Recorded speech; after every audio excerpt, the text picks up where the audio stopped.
ꯂꯧꯃꯤ ꯁꯤꯡꯃꯤꯒꯤꯗꯃꯛꯇ ꯑꯩꯈꯣꯏꯒꯤ ꯍꯣꯠꯅꯗꯨꯅ ꯂꯥꯛꯂꯤꯕ ꯑꯗꯨꯒ ꯃꯅꯤꯄꯨꯔꯗ ꯑꯑꯣꯟꯕ ꯑꯃ ꯄꯨꯔꯛꯅꯕ ꯍꯣꯠꯅꯔꯤꯕ ꯍꯧꯈꯤꯕ ꯏꯂꯦꯛꯁꯟꯗ ꯑꯟꯗ꯭ꯔꯣ ꯀꯦꯟꯗ꯭ꯔꯗ ꯏꯟꯗꯤꯄꯦꯟꯗꯦꯟ ꯀꯦꯟꯗꯤꯗꯦꯠ ꯑꯃ ꯑꯣꯏꯅ ꯃꯤꯔꯦꯞ ꯑꯣꯏꯈꯤꯕ ꯕꯦꯂꯦ ꯑꯁꯦꯏꯕꯝꯅꯤ ꯑꯣꯖꯥꯕꯨ ꯇꯔꯥꯝ ꯂꯧꯖꯔꯤ ꯑꯍꯥꯟꯕ ꯃꯛꯇꯗ ꯏꯂꯤꯠ ꯇꯤꯚꯤꯒꯤ ꯇꯤꯝ ꯑꯃꯗꯤ ꯃꯅꯤꯄꯨꯔꯒꯤ ꯃꯤꯌꯥꯝꯕꯨ ꯈꯨꯔꯨꯝꯖꯔꯤ ꯑꯣꯖꯥ ꯑꯩꯈꯣꯏꯒꯤ ꯑꯣꯖꯥꯁꯤ ꯃꯌꯥꯝꯅꯗꯤ ꯑꯗꯨꯝ ꯃꯁꯛ ꯈꯪꯅꯔꯕꯅꯤ ꯑꯗꯨꯕꯨ ꯃꯁꯛ ꯈꯪꯅꯗꯕ ꯀꯥꯡꯕꯨ ꯈꯔꯁꯨ ꯂꯩꯔꯝꯒꯅꯤ ꯃꯈꯣꯏꯗ ꯑꯣꯖꯥꯁꯤ ꯀꯅꯥꯅꯣ ꯍꯥꯏꯕꯗꯨ ꯍꯥꯏꯐꯦꯠꯇꯪ ꯆꯥꯎꯔꯥꯛꯄ ꯑꯃ ꯇꯝꯕꯤꯌꯨ ꯑꯣꯖꯥꯒꯤ ꯂꯥꯏꯔꯤꯛ ꯂꯥꯏꯁꯨ ꯇꯝꯃꯛꯄꯗꯒꯤꯅ ꯑꯣꯖꯥꯅ ꯍꯣꯠꯅꯔꯛꯄ ꯑꯗꯨꯐꯥꯎꯒꯤ ꯖꯔꯅꯤꯗꯣ ꯍꯥꯏꯐꯦꯠꯇꯪ ꯋꯥꯔꯤ ꯂꯤꯕꯤꯌꯨ ꯌꯥꯝ ꯁꯝꯂꯞꯅ ꯍꯥꯏꯖꯒꯦ ꯑꯩꯒꯤ ꯃꯤꯡ ꯑꯁꯩꯕꯝ ꯕꯦꯂꯦ ꯑꯩꯒꯤ ꯄꯣꯛꯅꯐꯝ ꯂꯝꯗꯝꯅ ꯑꯟꯗ꯭ꯔꯣꯅꯤ ꯑꯗꯨꯒ ꯑꯩꯒꯤ ꯄꯣꯛꯄ ꯕꯕꯥꯒꯤ ꯃꯤꯡꯅ ꯑꯁꯩꯕꯝ ꯇꯣꯝꯆꯧ ꯑꯗꯨꯒ ꯑꯩꯒꯤ ꯏꯃꯥꯒꯤ ꯃꯤꯡꯅ ꯑꯁꯩꯕꯝ ꯑꯣꯡꯕꯤ ꯊꯣꯏꯅꯨ ꯗꯦꯕꯤ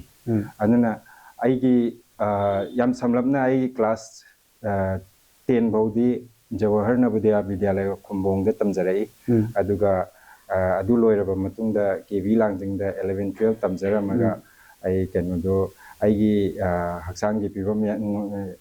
ꯅꯥꯔꯛꯄ ꯈꯣꯠꯂꯛꯄ ꯇꯧꯕꯗꯒꯤ ꯑꯩ 12 ꯇꯣ ꯐꯖꯅ ꯊꯥꯕ ꯉꯝꯍꯧꯗꯕꯗꯒꯤ ꯑꯃꯨꯛ ꯗꯦꯜꯂꯤꯗ ꯆꯠꯂꯒ ꯀ꯭ꯂꯥꯁ 12 ꯁꯦ ꯇꯝꯖꯔꯨꯕꯅꯤ ꯑꯗꯨ ꯂꯣꯏꯔꯕ ꯃꯇꯨꯡꯗ ꯑꯩ ꯃꯅꯤꯄꯨꯔꯗ ꯑꯃꯨꯛ ꯍꯜꯂꯛꯑꯀꯥꯟꯗꯨꯗ ꯑꯩ ꯏꯝꯐꯥꯜ ꯀꯣꯂꯦꯖꯇ ꯃꯦꯊ꯭ꯁ ꯑꯣꯅꯔꯁ ꯇꯧꯔꯝꯃꯤ ꯑꯗꯨꯒ ꯁꯦꯀꯦꯟ ꯏꯌꯔ ꯀꯥꯔꯛꯄꯗꯨꯗ ꯑꯩ BSc ꯑꯦꯒ꯭ꯔꯤꯒꯤ ꯑꯦꯟꯇ꯭ꯔꯥꯟꯁ ꯌꯥꯎꯔꯨꯕꯗꯨꯗ ꯈꯜꯂꯛꯄꯗꯒꯤ ꯁꯦꯟꯇ꯭ꯔꯦꯜ ꯑꯦꯒ꯭ꯔꯤꯀꯜꯆꯔ ꯌꯨꯅꯤꯚꯔꯁꯤꯇꯤ ꯏꯝꯐꯥꯜꯁꯤꯗ ꯑꯩ BSc ꯁꯦ ꯂꯣꯏꯁꯤꯜꯂꯕ ꯃꯇꯨꯡꯗ ꯑꯣꯜ ꯏꯟꯗꯤꯌꯥꯒꯤ ꯑꯦꯛꯖꯥꯝ ꯑꯃ ꯌꯥꯎꯖꯔꯒ ꯏꯟꯗꯤꯌꯟ ꯑꯦꯒ꯭ꯔꯤꯀꯜꯆꯔ ꯔꯤꯁꯔꯁ ꯏꯟꯁꯇꯤꯇ꯭ꯌꯨꯠꯇ ꯑꯃꯨꯛ ꯑꯩ ꯇꯝꯖꯈꯤ ꯃꯇꯝꯗꯨꯗ ꯑꯩꯅ ꯑꯦꯒ꯭ꯔꯤꯀꯜꯆꯔꯗ ꯆꯍꯤ 6-7ꯀꯤ ꯑꯦꯛꯁꯄꯤꯔꯤꯌꯦꯟꯁ ꯂꯩꯔꯛꯄ ꯃꯇꯝꯗꯨꯗ ꯑꯩꯅ ꯍꯦꯟꯅ ꯊꯋꯥꯏ ꯌꯥꯎꯕꯗꯒꯤ ꯍꯥꯏꯇꯥꯔꯦ ꯑꯩꯈꯣꯏꯒꯤ ꯗꯦꯚꯂꯞ ꯀꯟꯇ꯭ꯔꯤꯁꯤꯡꯁꯤꯗꯗꯤ ꯑꯦꯒ꯭ꯔꯤꯀꯜꯆꯔꯁꯦ ꯀꯃꯥꯏꯅ ꯇꯧꯔꯤꯒꯦꯅ ꯁꯨꯝ ꯌꯦꯡꯉꯛꯄ ꯃꯇꯝꯗ ꯑꯩꯒꯤ ꯏꯁꯥꯒꯤ ꯑꯣꯏꯕ ꯄꯩꯁꯥ ꯄꯨꯊꯣꯛꯑꯒꯗꯤ ꯇꯝꯕ ꯉꯝꯃꯣꯏꯗꯧꯕꯅꯤꯅ ꯑꯩꯈꯣꯏꯅ ऑल इंडिया करम करम स्कॉलरशिप अप्रोच चटपगी मैम से चाही 4-5 चंगना थीरब मतुंगदा लाइबक फबदगी ministry of social justice and empowerment आइजे खनबीदुना इंडिया की अहान बोइने कोई ऑर्गेनिक एग्रीकल्चर दा कोई नेदरलैंड्स की वागनिगन यूनिवर्सिटी हाइरिबा यूनिवर्सिटी से कोई वर्ल्ड की वैना एग्रीकल्चर दी रैंक नंबर 1 दा लई हजिसु अदुदगी आई मास्टर दा ऑर्गेनिक एग्रीकल्चर लोइजरपनी अदुगी लोइराबा मतुंगदा इंडिया दा हलागानदा सुमाइना आई दिल्ली दा सही अमा मखाई थबक तौजरमे दिल्ली दा थबक तौज कई थबक ओइ ministry of agriculture and farmers welfare दा आइना ऑल इंडिया की ओइना ऑर्गेनिक की सेक्टर से आइना लोइने यंगजरमे हाइतारे अदु लोइराबा मतुंगदा आई मणिपुर दा हलागा फार्मर मयांग थबक तौनिबगी वखलोंदा आई थबक रिजाइन तौरमगा थोलकिबनी यामना चावबा कोगी थबक अमा रिजाइन तौरगाना मणिपुर की दमकता थोलकिबनेबको अदु मणिपुर दा थोलबा मतुंगदा कई थबक सिंग हाइतारे लौमी सिंगी दमकता होनबिगी बगे मदुदा थिंगनागिबो खुदुंग चादबसिंग समलम हाइफेटन थम्बी अइना थोलकिबगी पांदमदी ngसाइगी मिनिस्ट्री दा लेरगानददी अखोई एग्री एंड एलाइट सेक्टर दा मणिपुर दा पैसा क्याम चटकी अदुगा मणिपुरना मतम चाना UC पिरक ngamdrisi karigino kaina sum khanba hora e kainodi pikraba state sida koigi thadagiba paisa duga koigi farmer sing da di change am bu udabdo aduna asoiba ma di leire adoi targadi aina ngamni se kaino hai kanda da ministry da leiba paisa se koigi कोई flagship programme दो नत्तबा अतोप अतोपा मयाम apply तौरगा लौबा याबा मयाम अमा लेरिबको अदु सिंगदुना farmer सिंग दा कायम कना कमाई तौर मतिंग पांगबा याने जे आइना सही अमा मखाई मुक लेबदुदा खितंग एक्सपीरियंस ओइना लेजबा हाइतारे अदुदैदि थोला मतुंग दाई मणिपुर की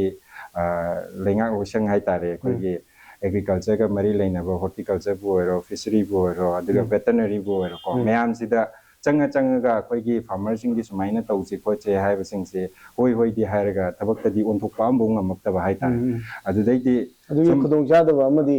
मायोंग खुदोंग चादबा मयाम दो मायोंगनर मतुंगदा आइना खल्ले दुइतादि करी दैनो ना तौरागानददी ngसाइगी अखोगी क्वाइदैगी मकोक थंगबा हायरगादि कोगी मयामना हुजि MLA गा हाइनरिबा सरकार पाइरिबा सिंगसिगी मोइगी डिसिजन जु याम मरु ओइरामेबा अदुना मोइना थबक तौहनबा ngमदबगी कई ऑफिसर सिंगदुना सु दुम तुमिना हायरक पे यावी अदुगा तौनिंगना हाइदी मोइना ngमदबसु मयाम लाई अदुइ तारगदी अखोइजे मथक्तगी सेमदोरकपा चुम्मेना खल्लगा अदुमाइना अखोइ मियांगी दमक्ता अखोइना ngamba खरा ꯂꯥꯎꯔꯝꯒꯦ ꯑꯗꯨ ꯃꯤꯌꯥꯝꯗ ꯈꯔ ꯑꯦꯋꯦꯌꯔꯅꯦꯁ ꯄꯤꯔꯝꯒꯦ ꯍꯥꯏꯕꯁꯦ ꯁꯤꯒꯤ ꯑꯣꯞꯁꯟ ꯑꯣꯏꯅ ꯊꯤꯔꯛꯄ ꯃꯇꯝꯗ ꯑꯩ 2018ꯗꯒꯤ ꯑꯩꯈꯣꯏ ꯄꯣꯂꯤꯇꯤꯁꯤꯌꯟ ꯑꯃ ꯑꯣꯏꯅ ꯑꯗꯨꯃꯥꯏꯅ ꯈꯣꯡꯗꯥꯔꯛꯈꯤꯕꯅꯤ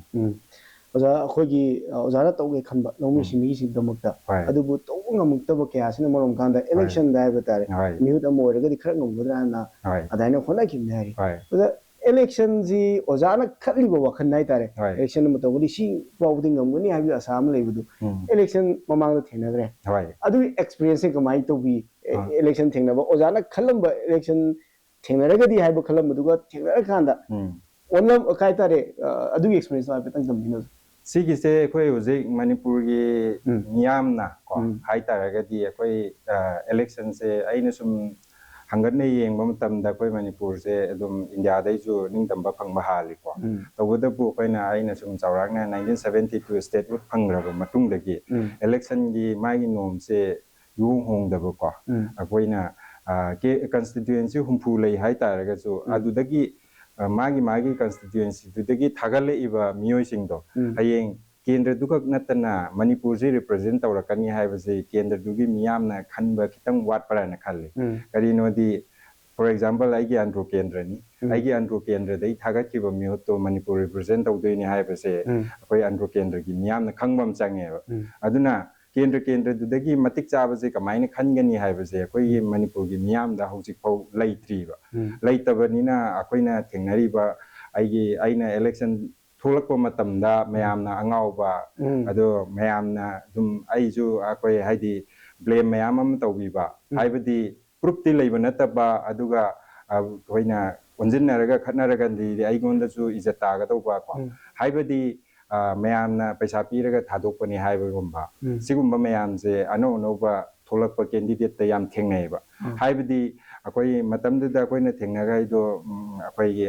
androgi hoji paibiri ba akoi kaka hai tare syam kumar je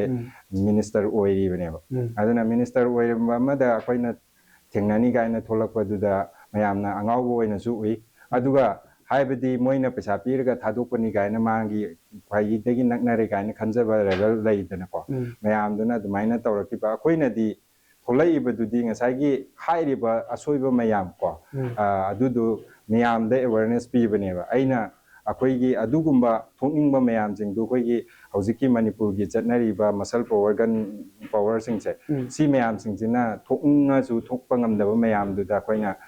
naha moina mayam tholakadra haina khanbagi adumaina thoksarakhi ba pandam dani ado laibok phaba haigadra thiba haigadra koi manipur gi ju irang na maram oirakan da andakti ano bo candidate mayam amasu koi social media gi kuthang da uba phangi si yam nungai hai tare oza aduga hojiki ozana ju bolep na ba koi election thing na ma matamda pamdaba uhai kya ma taba phangi na skan hai aduga amarom da manipur gi oina hai tare koi gi election thing na ba hai ba si power hunger do ne uba adugi akoi gi chen pai da gi yaroi hai ba chingba aduga amor adum pisa yaudragadi akoi gi ahongba pamba adugi akoi gi semdi tawji khanba mi singsida hai ba tare toina koi gi bolep tragaju adum seba tawgi tawbu yabani mana tawrisidi power pambagi tawbune na yamna haina bamsu le hai ba tare sijina maram orkanda nauna tholakpa jingida ninghana ba tare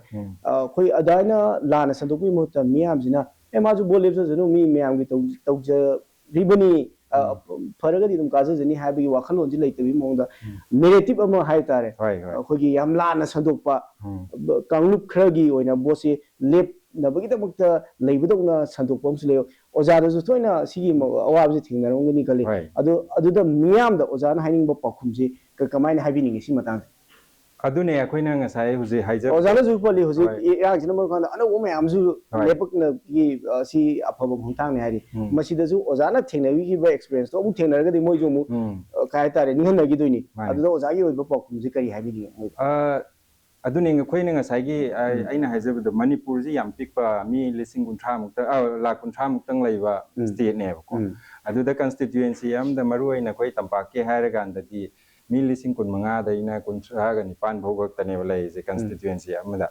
adui targa di ꯑꯩꯈꯣꯏ MLA ꯑꯃꯅ vote ꯀꯥꯔꯛꯄꯁꯦ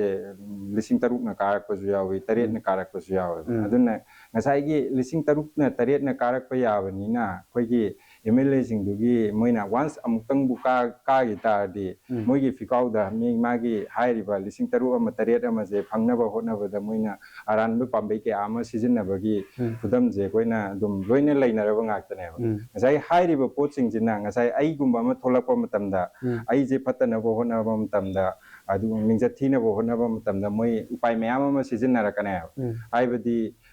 ꯃꯤꯁꯦ ꯑꯐꯕꯕꯨꯗꯤ ꯐꯠꯇꯕ ꯍꯥꯏꯕꯅꯦꯅ ꯊꯥꯖꯩꯗꯅꯀꯣ ꯑꯗꯨꯅ ꯃꯃꯥꯡꯗ ꯑꯩꯅ ꯊꯣꯛꯂꯛꯄ ꯃꯇꯝꯗꯁꯨ ꯑꯩꯉꯣꯟꯗ ꯅꯣꯡꯃꯩꯒ ꯃꯌꯥꯝ ꯀꯥꯞꯁꯤꯟꯕꯒꯤ ꯈꯣꯠꯆꯤꯟꯕꯒꯤ ꯃꯌꯥꯝ ꯇꯧꯈꯤ ꯑꯩꯉꯣꯟꯗ ꯑꯃꯨꯛ ꯇꯧꯗ꯭ꯔꯒꯁꯨ ꯑꯩꯅ ꯑꯉꯥꯡꯁꯤꯡꯒꯤ ꯁ꯭ꯀꯨꯜ ꯑꯃ ꯊꯝꯖꯕ ꯍꯥꯏꯗꯤ ꯁ꯭ꯀꯨꯜ ꯐꯖꯅ ꯂꯩꯇꯕ ꯃꯐꯝꯗꯨꯗꯒ ꯅꯣꯡꯃꯩꯒ ꯀꯥꯞꯁꯤꯜꯂꯝꯕ ꯈꯣꯠꯄ ꯃꯌꯥꯝ ꯇꯧꯋꯦꯕ ꯀꯤꯍꯟ ꯈꯪꯍꯟꯕ ꯍꯥꯏꯇꯥꯔꯦ ꯁꯤꯒꯨꯝꯕ ꯃꯌꯥꯝꯁꯦ ꯅꯝꯊꯔ ꯊꯝꯃꯀꯥꯟꯗꯨꯗ ꯉꯁꯥꯏꯒꯤ ꯍꯥꯏꯔꯤꯕ ꯒꯨꯟꯗꯥꯏꯖꯝꯗ ꯀꯩꯗ ꯇꯧꯔꯀꯥꯟꯗꯨꯗ ꯑꯗꯨꯝ ꯚꯣꯠ ꯀꯥꯕꯁꯦ ꯃꯤꯁꯤꯡ ꯌꯥꯝꯗꯕꯅꯤꯅ ꯉꯁꯥꯏꯒꯤ ꯑꯗꯨꯒꯤ ꯀꯩꯅꯣꯗꯨꯅꯦꯕ ꯃꯣꯏꯅ ꯂꯣꯛ ꯇꯧꯔ ꯊꯝꯃꯤꯁꯦ ꯐꯣꯔ ꯑꯦꯛꯖꯥꯝꯄꯜ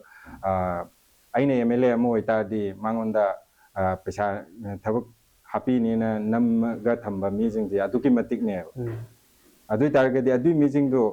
ꯃꯣꯏꯔꯣꯝꯗ ꯃꯉꯣꯟꯗꯁꯨ ꯄꯩꯁꯥ ꯄꯤꯁꯤꯟꯗꯣꯏꯅꯤ ꯑꯗꯣ ꯃꯥꯒꯤ ꯚꯣꯠꯁꯨ ꯑꯃꯨꯛ ꯆꯦꯟꯗꯣꯏꯅꯤ ꯑꯗꯣ ꯃꯊꯪ ꯀꯥꯍꯧꯗ꯭ꯔꯗꯤ ꯑꯩ ꯄꯩꯁꯥꯁꯦ ꯃꯥꯡꯉꯅꯤ ꯍꯦꯟꯅ ꯑꯃꯨꯛ ꯃꯥꯒꯤ ꯀꯔꯤ ꯍꯥꯏꯇꯥꯔꯦ ꯃꯤ ꯌꯥꯝ ꯐꯖꯗꯕ ꯋꯥꯍꯩꯗ ꯃꯤꯅꯥꯏ ꯑꯃ ꯑꯣꯏꯁꯤꯟꯗꯣꯏꯅꯦꯕ ꯑꯗꯨꯅ ꯁꯤꯒꯨꯝꯕ ꯃꯌꯥꯝꯁꯤꯡꯁꯤꯅ ꯂꯣꯛ ꯇꯧꯔ ꯊꯝꯈꯤꯕꯅꯤꯅ ꯉꯁꯥꯏꯒꯤ ꯋꯥꯈꯜꯂꯣꯟꯗꯣ ꯑꯩꯈꯣꯏ ꯄꯥꯝꯃꯁꯨ ꯄꯥꯝꯗ꯭ꯔꯁꯨ ꯑꯗꯨꯝ ꯀꯥꯍꯜꯂꯒ ꯊꯝꯕꯒꯤ ꯐꯤꯕꯝꯁꯦ ꯂꯥꯛꯑꯦꯕ ꯁꯤꯅ ꯀꯔꯤꯗ ꯆꯤꯡꯉꯛꯀꯦ ꯍꯥꯏ ꯀꯥꯟꯗꯨꯗ ꯑꯩꯈꯣꯏꯒꯤ ꯃꯥꯏꯟꯁꯦ ꯌꯥꯝ ꯀꯔꯞꯇꯦꯠ ꯑꯣꯏꯕꯗꯣ ꯍꯥꯏꯗꯤ ꯃꯥꯏꯟ ꯀꯔꯞꯇꯦꯠ ꯑꯣꯏꯔꯤꯁꯦ ꯑꯇꯩꯒꯤ ꯅꯠꯇꯦ ꯏꯀꯣꯅꯣꯃꯤ ꯀꯩꯀꯩ ꯃꯌꯥꯝ ꯂꯣꯏ ꯁꯣꯏꯍꯜꯂꯛꯄꯁꯦ ꯁꯤꯅ ꯃꯔꯝ ꯑꯣꯏꯔꯒꯅꯦꯕ ꯑꯗꯨꯅꯅꯦ ꯑꯩꯈꯣꯏꯅ ꯃꯅꯤꯄꯨꯔꯗꯗꯤ ꯌꯥꯔꯤꯈꯩ ꯑꯩꯈꯣꯏꯒꯤ ꯏꯀꯣꯅꯣꯃꯤꯛ ꯔꯤꯚꯥꯏꯕꯜ ꯑꯃꯒꯤ ꯃꯊꯧ ꯇꯥꯕ ꯁꯤꯒꯨꯝꯕꯁꯦ ꯑꯩꯈꯣꯏ ꯍꯥꯟꯅ ꯂꯩꯔꯤꯕ MLA ꯃꯟꯇ꯭ꯔꯤ ꯃꯌꯥꯝꯁꯤꯡꯁꯤꯅꯗꯤ ꯄꯨꯊꯣꯛꯄ ꯎꯗꯕ ꯍꯥꯏꯇꯥꯔꯦ ꯑꯗꯨꯅ ꯍꯧꯖꯤꯛꯇꯁꯨ ꯑꯩꯅ ꯍꯥꯏꯖꯈꯤꯕꯗꯣ ꯑꯅꯧꯕ ꯋꯥꯈꯜꯂꯣꯟꯗ ꯃꯌꯥꯝ ꯑꯃ ꯊꯣꯛꯂꯛꯏꯁꯦ ꯌꯥꯗ꯭ꯔꯦ ꯍꯥꯏꯕ ꯄꯣꯠ ꯑꯃꯗꯤ ꯈꯪꯅꯔꯛꯑꯦꯕ ꯃꯌꯥꯝꯁꯦ ꯑꯗ ꯉꯁꯤ ꯑꯣꯏꯔꯛꯏꯕ ꯐꯤꯕꯝꯁꯤꯅ ꯑꯣꯖꯥ ꯑꯗꯨꯗ ꯑꯩ ꯂꯥꯛꯆꯅꯤꯡꯉꯤ ꯋꯥꯍꯪꯁꯤ ꯑꯣꯖꯥꯁꯨ ꯃꯤꯅꯤꯁꯇ꯭ꯔꯤꯒꯤꯗ ꯌꯥꯝ ꯆꯥꯎꯕ ꯊꯕꯛ ꯑꯃ ꯇꯧꯊꯣꯛꯑꯀꯥꯟꯗ ꯏꯔꯝꯗꯝꯒꯤꯗꯃꯛꯇꯗꯤ ꯃꯁꯤ ꯑꯃ ꯇꯧꯒꯦ ꯍꯥꯏꯗꯅ ꯊꯣꯛꯂꯛꯀꯥꯟꯗ ꯑꯩꯈꯣꯏꯒꯤ ꯏꯂꯦꯛꯁꯟꯁꯦ ꯊꯦꯡꯅꯔꯛꯏꯕꯅꯤ ꯍꯥꯏꯕ ꯇꯥꯔꯦ ꯑꯗꯨꯕꯨ ꯑꯣꯖꯥꯗ ꯁꯦꯜꯒꯤ ꯑꯋꯥꯕ ꯅꯠꯇ꯭ꯔꯒ ꯑꯗꯨꯒꯨꯝꯕ ꯃꯌꯥꯝ ꯑꯃꯗꯤ ꯂꯩꯔꯝꯒꯅꯤ ꯍꯥꯏꯇꯥꯔꯦ ꯑꯁꯤꯒꯨꯝꯕ ꯂꯩꯕꯥꯛꯁꯤꯒꯤ ꯇꯧꯅꯤꯡꯕ ꯅꯍꯥ ꯀꯌꯥ ꯑꯃ ꯊꯣꯛꯂꯛꯈꯤꯅꯤ ꯑꯗꯨꯕꯨ ꯍꯧꯖꯤꯛꯀꯤ ꯃꯅꯤꯄꯨꯔꯒꯤ ꯂꯩꯔꯤꯕ ꯏꯂꯦꯛꯁꯟꯒꯤ ꯇ꯭ꯔꯦꯟꯁꯦ ꯁꯤꯁꯤꯗ ꯑꯩꯈꯣꯏ ꯀꯗꯥꯏ ꯐꯥꯎꯕ ꯑꯑꯣꯟꯕ ꯄꯥꯝꯕ ꯅꯍꯥꯁꯤꯡ ꯍꯥꯏꯕ ꯇꯥꯔꯦ ꯃꯈꯣꯏꯅ ꯏꯂꯦꯛꯁꯟ ꯃꯥꯏ ꯄꯥꯛꯄꯒꯤ ꯆꯥꯟꯁꯦꯁꯁꯦ ꯀꯌꯥꯝ ꯂꯩꯕꯒꯦ ꯃꯁꯤ ꯀꯃꯥꯏꯅ ꯑꯑꯣꯟꯕꯁꯦ ꯄꯨꯔꯛꯄ ꯉꯝꯗꯣꯔꯤꯒꯦ ꯍꯥꯏꯕ ꯋꯥꯐꯝꯗꯨꯅꯤ ꯑꯣꯖꯥ ꯊꯝꯖꯅꯤꯡꯉꯤ ꯍꯧꯖꯤꯛꯀꯤ ꯍꯪꯕꯤꯔꯤꯕ ꯀꯣꯏꯁꯟꯗꯣ ꯀꯩꯅꯣꯅꯤ ꯍꯥꯏꯗꯤ ꯑꯑꯣꯟꯕ ꯍꯥꯏꯁꯦ ꯄꯥꯝꯃꯒꯗꯤ ꯃꯤꯌꯥꯝꯅ ꯄꯥꯝꯃꯒꯗꯤ ꯈꯨꯗꯛꯇ ꯑꯣꯟꯕꯁꯨ ꯑꯗꯨꯝ ꯌꯥꯏ ꯍꯥꯏꯕꯗꯤ ꯐꯣꯔ ꯑꯦꯛꯖꯥꯝꯄꯜ ꯏꯁꯝ ꯁꯝꯅ ꯃꯣꯏ ꯌꯨꯠꯀꯤ ꯔꯤꯚꯣꯜꯇ ꯈ꯭ꯋꯥꯏꯗꯒꯤ ꯅꯛꯄ ꯑꯦꯛꯖꯥꯝꯄꯜꯗ ꯕꯪꯒ꯭ꯂꯥꯗꯦꯁꯇ ꯊꯣꯛꯈ꯭ꯔꯤꯗꯨꯅꯤ ꯑꯗꯣ ꯃꯣꯏ ꯀꯩꯁꯨ ꯆꯍꯤ 100-100 ꯄ꯭ꯂꯥꯟ ꯇꯧꯔꯛꯄ ꯅꯠꯇꯦꯕ ꯈꯨꯗꯛꯇ ꯊꯣꯛꯈꯤꯕ ꯄꯣꯠꯅꯦꯕ ꯅꯦꯄꯥꯜꯗ ꯊꯣꯛꯈ꯭ꯔꯤ ꯍꯧꯖꯤꯛ ꯑꯅꯧꯕ ꯁꯔꯀꯥꯔ ꯑꯃ ꯄꯥꯏꯔꯦꯀꯣ ꯁ꯭ꯔꯤ ꯂꯪꯀꯥꯗ ꯊꯣꯛꯏ ꯅꯠꯇ꯭ꯔꯥ ꯁꯤ ꯑꯅꯧꯕ ꯌꯨꯠꯁꯤꯡꯗꯨꯅ ꯄꯥꯝꯃꯛꯄ ꯑꯗꯨꯒꯤ ꯃꯣꯏꯅ ꯇꯧꯍꯟꯅꯤꯡꯕ ꯃꯌꯥꯝꯗꯨ ꯇꯧꯔꯛꯇꯕ ꯀꯔꯞꯁꯟꯅ ꯍꯥꯔꯛꯄꯗꯒꯤ ꯈꯨꯗꯛꯇ ꯑꯣꯟꯈꯤꯕ ꯊꯕꯛꯅꯦꯕ ꯑꯗꯩ ꯍꯥꯏꯗꯤ ꯃꯣꯏꯅ ꯄ꯭ꯂꯥꯅꯤꯡꯁꯦ ꯆꯍꯤ 1-2 ꯇꯧꯔꯛꯄ ꯅꯠꯇꯦ ꯃꯤꯌꯥꯝꯗꯗꯤ ꯂꯣꯏ ꯈꯪꯅꯔ ꯂꯩꯔꯕꯅꯦꯕ ꯑꯩꯈꯣꯏꯒꯤ ꯃꯅꯤꯄꯨꯔꯗ ꯂꯩꯔꯤꯕ ꯁꯣꯏꯔꯤꯕ ꯃꯌꯥꯝꯁꯤꯡꯁꯦ ꯂꯨꯆꯤꯡꯕꯁꯤꯡꯁꯤꯅꯦ ꯁꯣꯏꯔꯤꯕꯅꯦ ꯍꯥꯏꯁꯦ ꯃꯤꯌꯥꯝꯗꯗꯤ ꯂꯣꯏ ꯈꯪꯅꯔꯦꯕ ꯍꯧꯖꯤꯛ ꯇꯧꯕꯇꯕꯨ ꯉꯁꯥꯏ ꯍꯥꯏꯔꯤꯕ ꯄꯣꯠꯇꯣ ꯑꯩꯅ ꯄꯩꯁꯥ ꯄꯥꯏꯗ꯭ꯔꯒꯗꯤ ꯚꯣꯠ ꯂꯦꯞꯄꯁꯤ ꯌꯥꯔꯣꯏ ꯀꯥꯏꯅ ꯈꯟꯕ ꯄꯣꯠꯁꯦ ꯌꯥꯔꯣꯏ ꯍꯥꯏꯇꯥꯔꯒꯁꯨ ꯑꯩꯒꯤ ꯋꯥꯈꯜꯂꯣꯟꯗꯨꯗꯤ ꯄꯤꯔꯝꯕꯝꯗꯤ ꯆꯨꯝꯕ꯭ꯔꯥꯅ ꯈꯜꯂꯤ ꯍꯥꯏꯕꯗꯤ ꯉꯁꯥꯏ ꯐꯣꯔ ꯑꯦꯛꯖꯥꯝꯄꯜ ꯉꯔꯥꯡ ꯅꯍꯥꯟ ꯈꯛꯇꯪ ꯂꯣꯏꯈꯤꯗꯅ ꯉꯥꯏꯔꯤ ꯌꯥꯎꯁꯪꯗꯣ ꯑꯗꯨꯗ ꯚꯣꯠ ꯂꯦꯞꯄꯛꯀꯗꯧꯕ ꯍꯥꯟꯅ ꯂꯦꯞꯈꯤꯕ ꯃꯟꯇ꯭ꯔꯤ ꯃꯌꯥꯝ ꯃꯥꯒꯤ ꯀ꯭ꯂꯕꯇ ꯄꯩꯁꯥ ꯌꯦꯟꯗꯕ ꯀꯅꯥꯒꯨꯝꯕ ꯑꯃꯐꯥꯎ ꯌꯥꯎꯔꯝꯃꯣꯏ ꯆꯨꯝꯃꯤꯀꯣ ꯑꯗꯣ ꯍꯣꯏ ꯃꯣꯏꯅ ꯉꯝꯕꯒꯤ ꯌꯦꯟꯖꯔꯝꯕ ꯌꯥꯏ ꯍꯔꯥꯎ ꯀꯨꯝꯍꯩꯗ ꯃꯇꯦꯡ ꯄꯥꯡꯉꯝꯕ ꯌꯥꯏ ꯑꯗꯨꯕꯨ ꯍꯥꯏꯔꯤꯕ MLA ꯃꯟꯇ꯭ꯔꯤ ꯑꯣꯏꯔꯒ ꯂꯩꯔꯒ ꯌꯥꯎꯁꯪꯒꯤ ꯀ꯭ꯂꯕ ꯈꯨꯗꯤꯡꯗ ꯆꯠꯂꯒ ꯄꯩꯁꯥ ꯄꯤꯕ ꯉꯝꯕꯁꯤꯡꯗꯨꯅ 2023ꯒꯤ ꯃꯦꯗꯒꯤ ꯊꯣꯛꯂꯛꯈꯤꯕ ꯏꯔꯥꯡꯗ ꯋꯥꯔꯕ ꯔꯤꯂꯤꯐ ꯀꯦꯝꯞꯗ ꯀꯌꯥꯔꯛ ꯆꯠꯈꯤꯒꯦ ꯁꯤꯅꯤ ꯆꯨꯝꯕ꯭ꯔꯥ ꯔꯤꯂꯤꯐ ꯀꯦꯝꯞꯗ ꯀꯌꯥꯔꯛ ꯆꯠꯈꯤꯒꯦ ꯍꯧꯖꯤꯛꯁꯨ ꯃꯁꯤꯡ ꯊꯤꯅꯖꯦꯕꯀꯣ ꯃꯣꯏꯅ ꯂꯥꯛꯑꯝꯗꯕ ꯚꯤꯗꯤꯑꯣ ꯔꯦꯀꯣꯔꯠ ꯂꯣꯏ ꯂꯩꯅꯤ ꯔꯤꯂꯤꯐ ꯀꯦꯝꯞꯗ ꯃꯣꯏꯒꯤ ꯂꯩꯔꯤꯕ ꯃꯤꯁꯤꯡꯗꯨꯗ ꯂꯩꯅꯦꯕ ꯑꯗꯨ ꯑꯣꯏꯇꯥꯔꯗꯤ ꯌꯥꯎꯁꯪꯒꯤ ꯇꯦꯟꯈ꯭ꯔꯕ ꯅꯨꯃꯤꯠ 5ꯅꯤꯗꯨꯗꯗꯤ ꯃꯥꯏ ꯀꯟꯁꯇꯤꯇ꯭ꯌꯨꯌꯦꯟꯁꯤꯗ ꯂꯩꯕ ꯀꯦꯟꯗ꯭ꯔꯗꯨ ꯂꯣꯏꯃꯨꯛ ꯆꯠꯂꯒ ꯂꯨꯄꯥ 10,000 10 ꯍꯥꯞꯄ ꯈꯪꯗꯦ 10 ꯍꯥꯞꯄ ꯈꯪꯗꯦ ꯑꯗꯨꯗꯤ ꯃꯣꯏ ꯑꯉꯝꯕ ꯑꯗꯨꯒꯤ yausanggi thabal chongbamda babopta paisa chaibana chingba kaidoba mayam tokhalaiba adu tawjaru kaisu kaideba adu tadi 2023 dagi na hauji phauda loisandana laiba sidadi moi kaidobi kauthopa ngamino haibanda adu targadi aina ngasai mamangda haijege budulakta mai mai gi kendra dai thagalai ba MLA je Manipur represent tawdone haije koi gi kendra dugi mi duna kap thopam change aduga ngasai gi paisa gi matang da lakpado aina vote lepa matamda sukna dangi lising tara haktane ba nomination file tawbada changdoji ko lising tara haktane ba adu tardi aina lambi da chatlaga haijaru ba kaidobo matamjida paisa tingbra sin ara aingonda su handaki yausangje aigi angangsing mamangda aigi vote chenminagiba sing mayam haire dabele nang yausanggi akoi club lairi singjida angamba lising amata orso ani da orso mating pangba lakpa yaroidra nang noi kaya laiminage hai koi mi tara mu pulli loudspeaker thau hai thai adi tadi noina oihaningiba nayamba bele se yausanggi mantri ra natraga noi gi future gi oirakadauba luchingmadura hai adai moida adu khudakta dum halledana adi matungda phone su tawraktre kainodi aina akoina haidi yausangje mayamgi kumai ni loi yawgo dawni tawbuda po akoina haibadi MLA mantri singje adomda oina chathalagadi akoi wakalon je loin tayona bama oina ureba ko aduna education gi policy na kamai tawni somda farmers ki policy na kamai tawni irang na maram moirega koi lambi chatpa yadri sing na kamai na koi na pusala aganda alternative route kamai na thini haibana chingba mayam je khana da bida ngasai gi pura tayona bamda tawya ije sigumba mayam se ni da koi na sumaina sigi media gi khutang da kai da koi Manipur gi miyam da su khanganing ओजाना जो है चौराक को भी थम्बी गए ओजा अदुदा अइना अमुक खंग लाक्चनिंग मसे अखोगी मणिपुर दा election हायरगा दा हायतारे अखोगी लैबा अवा अना इशू मयाम जे लय काउथो कांदा इलेक्शन दना तोंगानबा फिबम मम हे उ हायतारे होय होय सिगी केजे कमाइना येंबिसि मिजे अखोगी मणिपुर की उजिक चाही अहुम मखाई चाही अहुम भारत दोरे थोड़ी बिरांग रि तोंगा तोंगान इशू क्याम लय मसिदि लॉ खोंगना दुगी अगेंस्ट मयाम इहो मयाम होबा election लागो मतम ददी हाई भी इशूसिंग जे कोई मांगी बगी मम्मी मता election है बस ददी पूरा कहता रे फिबम ममदा लाको मसी जे करी दगी ओइबो याय मसे election गा मणिपुर की लेरी इशूसिंग दिगा मरी समनदब म मान बम खलाई जो तो इशू जुगा election दुगा या मरी लेना दोनी हाइबदी अकोइना हाइजनी इशू दुगा election दुगा या मरी election मतम ददी काउना हाइबदी सीदने वाइ लातनी होंस अकोइना हाइबदी ngasai Manipur gi praja na talibdo Manipur gi praja na yahu ma hore natraga problem ama to e tala i je kai no ha gandidi talibdu kai no hadi akoi gi right tu neba akoi gi right tu kanana pi de pirakani haibadi ngasai paliba sarkar du na khanna nei na gandida state na pi banga magana state na pi rani ngamdraga na moina union da pukhat lagandida haidi khanna na bagi potu neba adu bu ngasai gi ihau phana haur sunu somda akoina thaga ki ba MLA mantri mayam sing du na assembly da tum lai ta di kanana khanna raga karamba solution du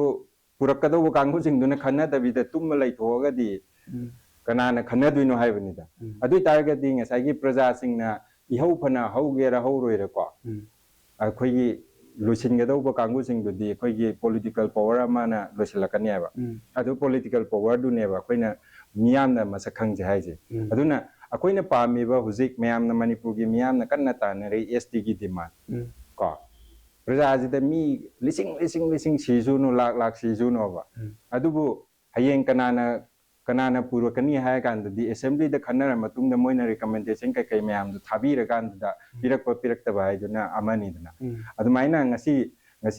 ngarang muksu koi gi JFT na ko tauri ba haidi just fair delimitation tauri dana ko adu kari gi no ha kan di leiri ba irang sina koi gi ngasai gi mitop mayam chang le mitop change je nangai na khangadra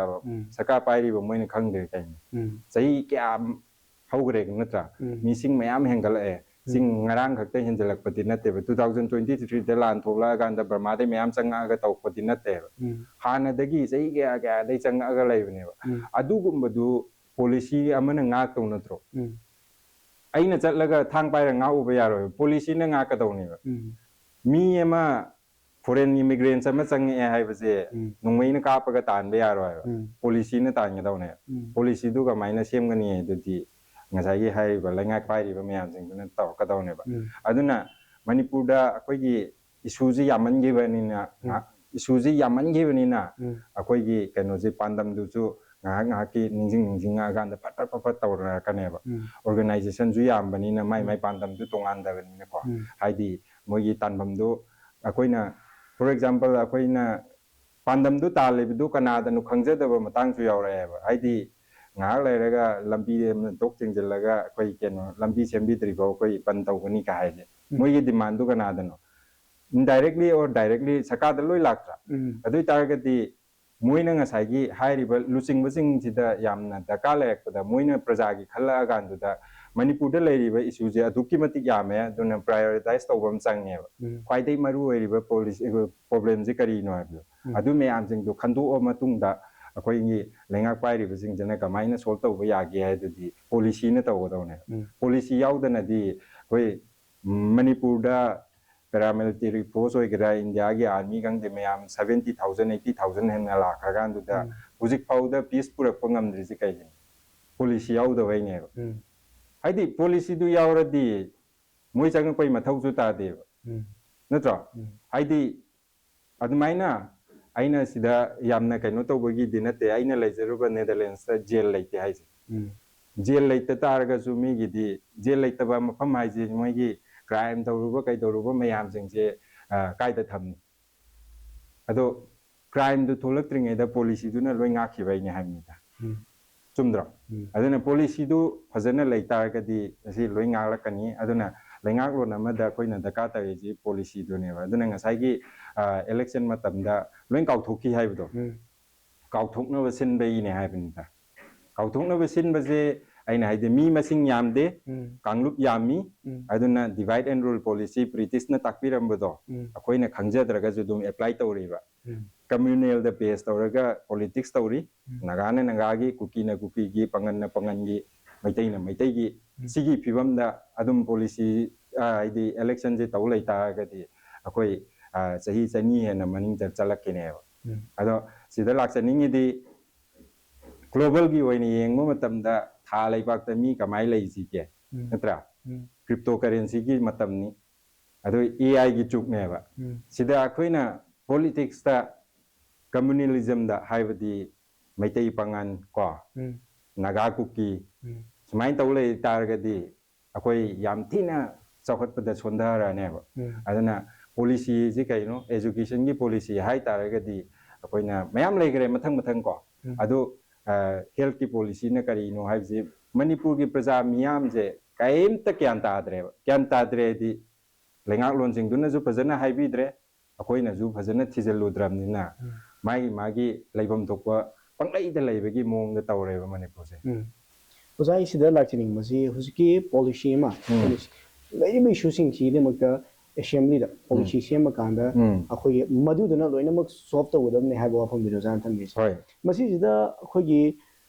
ngasi bawji lenga kya am lakre lenga kya am lakhi bisina maduda regional party na su pankre national party me amal su pangre ta masi da akhoi na yengba ya bisu hojik manipur da khoi chei ahum bharak do irang sida miyam se kam thing na wadu na ne masi mamang da corona gi choba web amana su khoi manipur simlo se kam thing na wadu na lakhram tung da mu irang je laksin ki me aduna hojiki manipur gi simlo je aduki di mate kam thing na awaba mayong na masi gi marak sida miyam na regional gi movement ama haiba tare masi lagadi akhoi gi oiba lengak lon ama akhoi gi manipur gi hojaba political party amana leiragadi haidana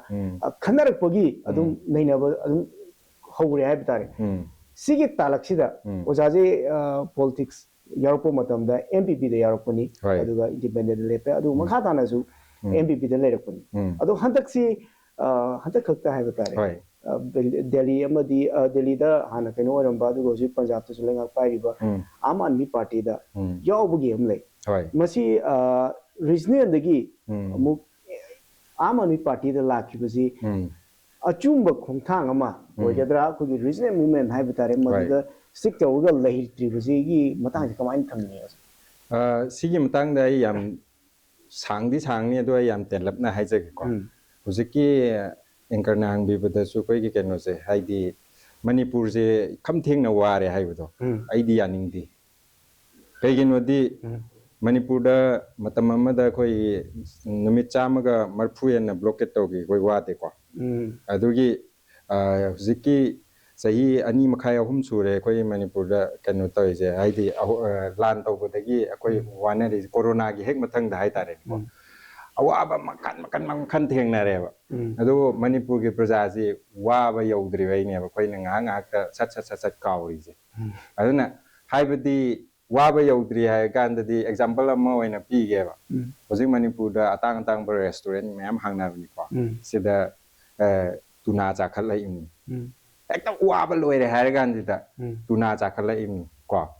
ꯑꯗꯨꯗꯩꯗꯤ ꯑꯩꯈꯣꯏꯒꯤ ꯁꯤ food ꯆꯥꯈꯠꯂꯛꯏꯅꯤ ꯁꯤꯁꯤꯡꯁꯦ ꯏꯂꯥꯏ ꯐꯪꯕ ꯅꯠꯇꯦꯕ ꯑꯇꯥꯡꯕ ꯄꯣꯠ ꯉꯥꯛꯇꯅꯦꯕ ꯑꯗꯣ ꯃꯅꯤꯄꯨꯔꯒꯤ ꯃꯤꯌꯥꯝ ꯂꯣꯏꯅꯃꯛꯅ ꯆꯥ ꯉꯝꯗ꯭ꯔꯁꯨ ꯃꯅꯤꯄꯨꯔꯒꯤ ꯇꯪꯈꯥꯏ ꯑꯃꯗꯤ ꯆꯥꯔꯤ ꯍꯥꯏꯇꯥꯔꯦ ꯑꯗꯨꯅ ꯍꯧꯖꯤꯛꯀꯤ ꯍꯥꯏꯔꯤꯕ ꯀꯩꯅꯣꯒꯤ ꯈꯝ ꯊꯦꯡꯅ ꯋꯥꯔꯦ ꯍꯥꯏꯕꯁꯦ ꯑꯩꯈꯣꯏ ꯁꯤꯗ ꯑꯩ ꯁꯝꯂꯞꯅ ꯄꯟꯅꯤꯡꯕꯁꯦ ꯃꯅꯤꯄꯨꯔ ꯍꯥꯏꯕꯁꯤ ꯌꯥꯝ ꯉꯛꯄ ꯂꯩꯕꯥꯛ ꯑꯃꯅꯦꯕ ꯄ꯭ꯔꯤꯊꯤꯕꯤꯒꯤ ꯃꯐꯝ ꯑꯩꯈꯣꯏꯅ ꯁꯨꯝ ꯌꯦꯡꯕꯗ ꯂꯩꯔꯝꯕꯗꯤ ꯌꯥꯏ ꯑꯩꯈꯣꯏ ꯊꯤꯕ ꯋꯥꯠꯄꯒꯤ ꯑꯣꯏꯔꯝꯕꯁꯨ ꯌꯥꯏꯀꯣ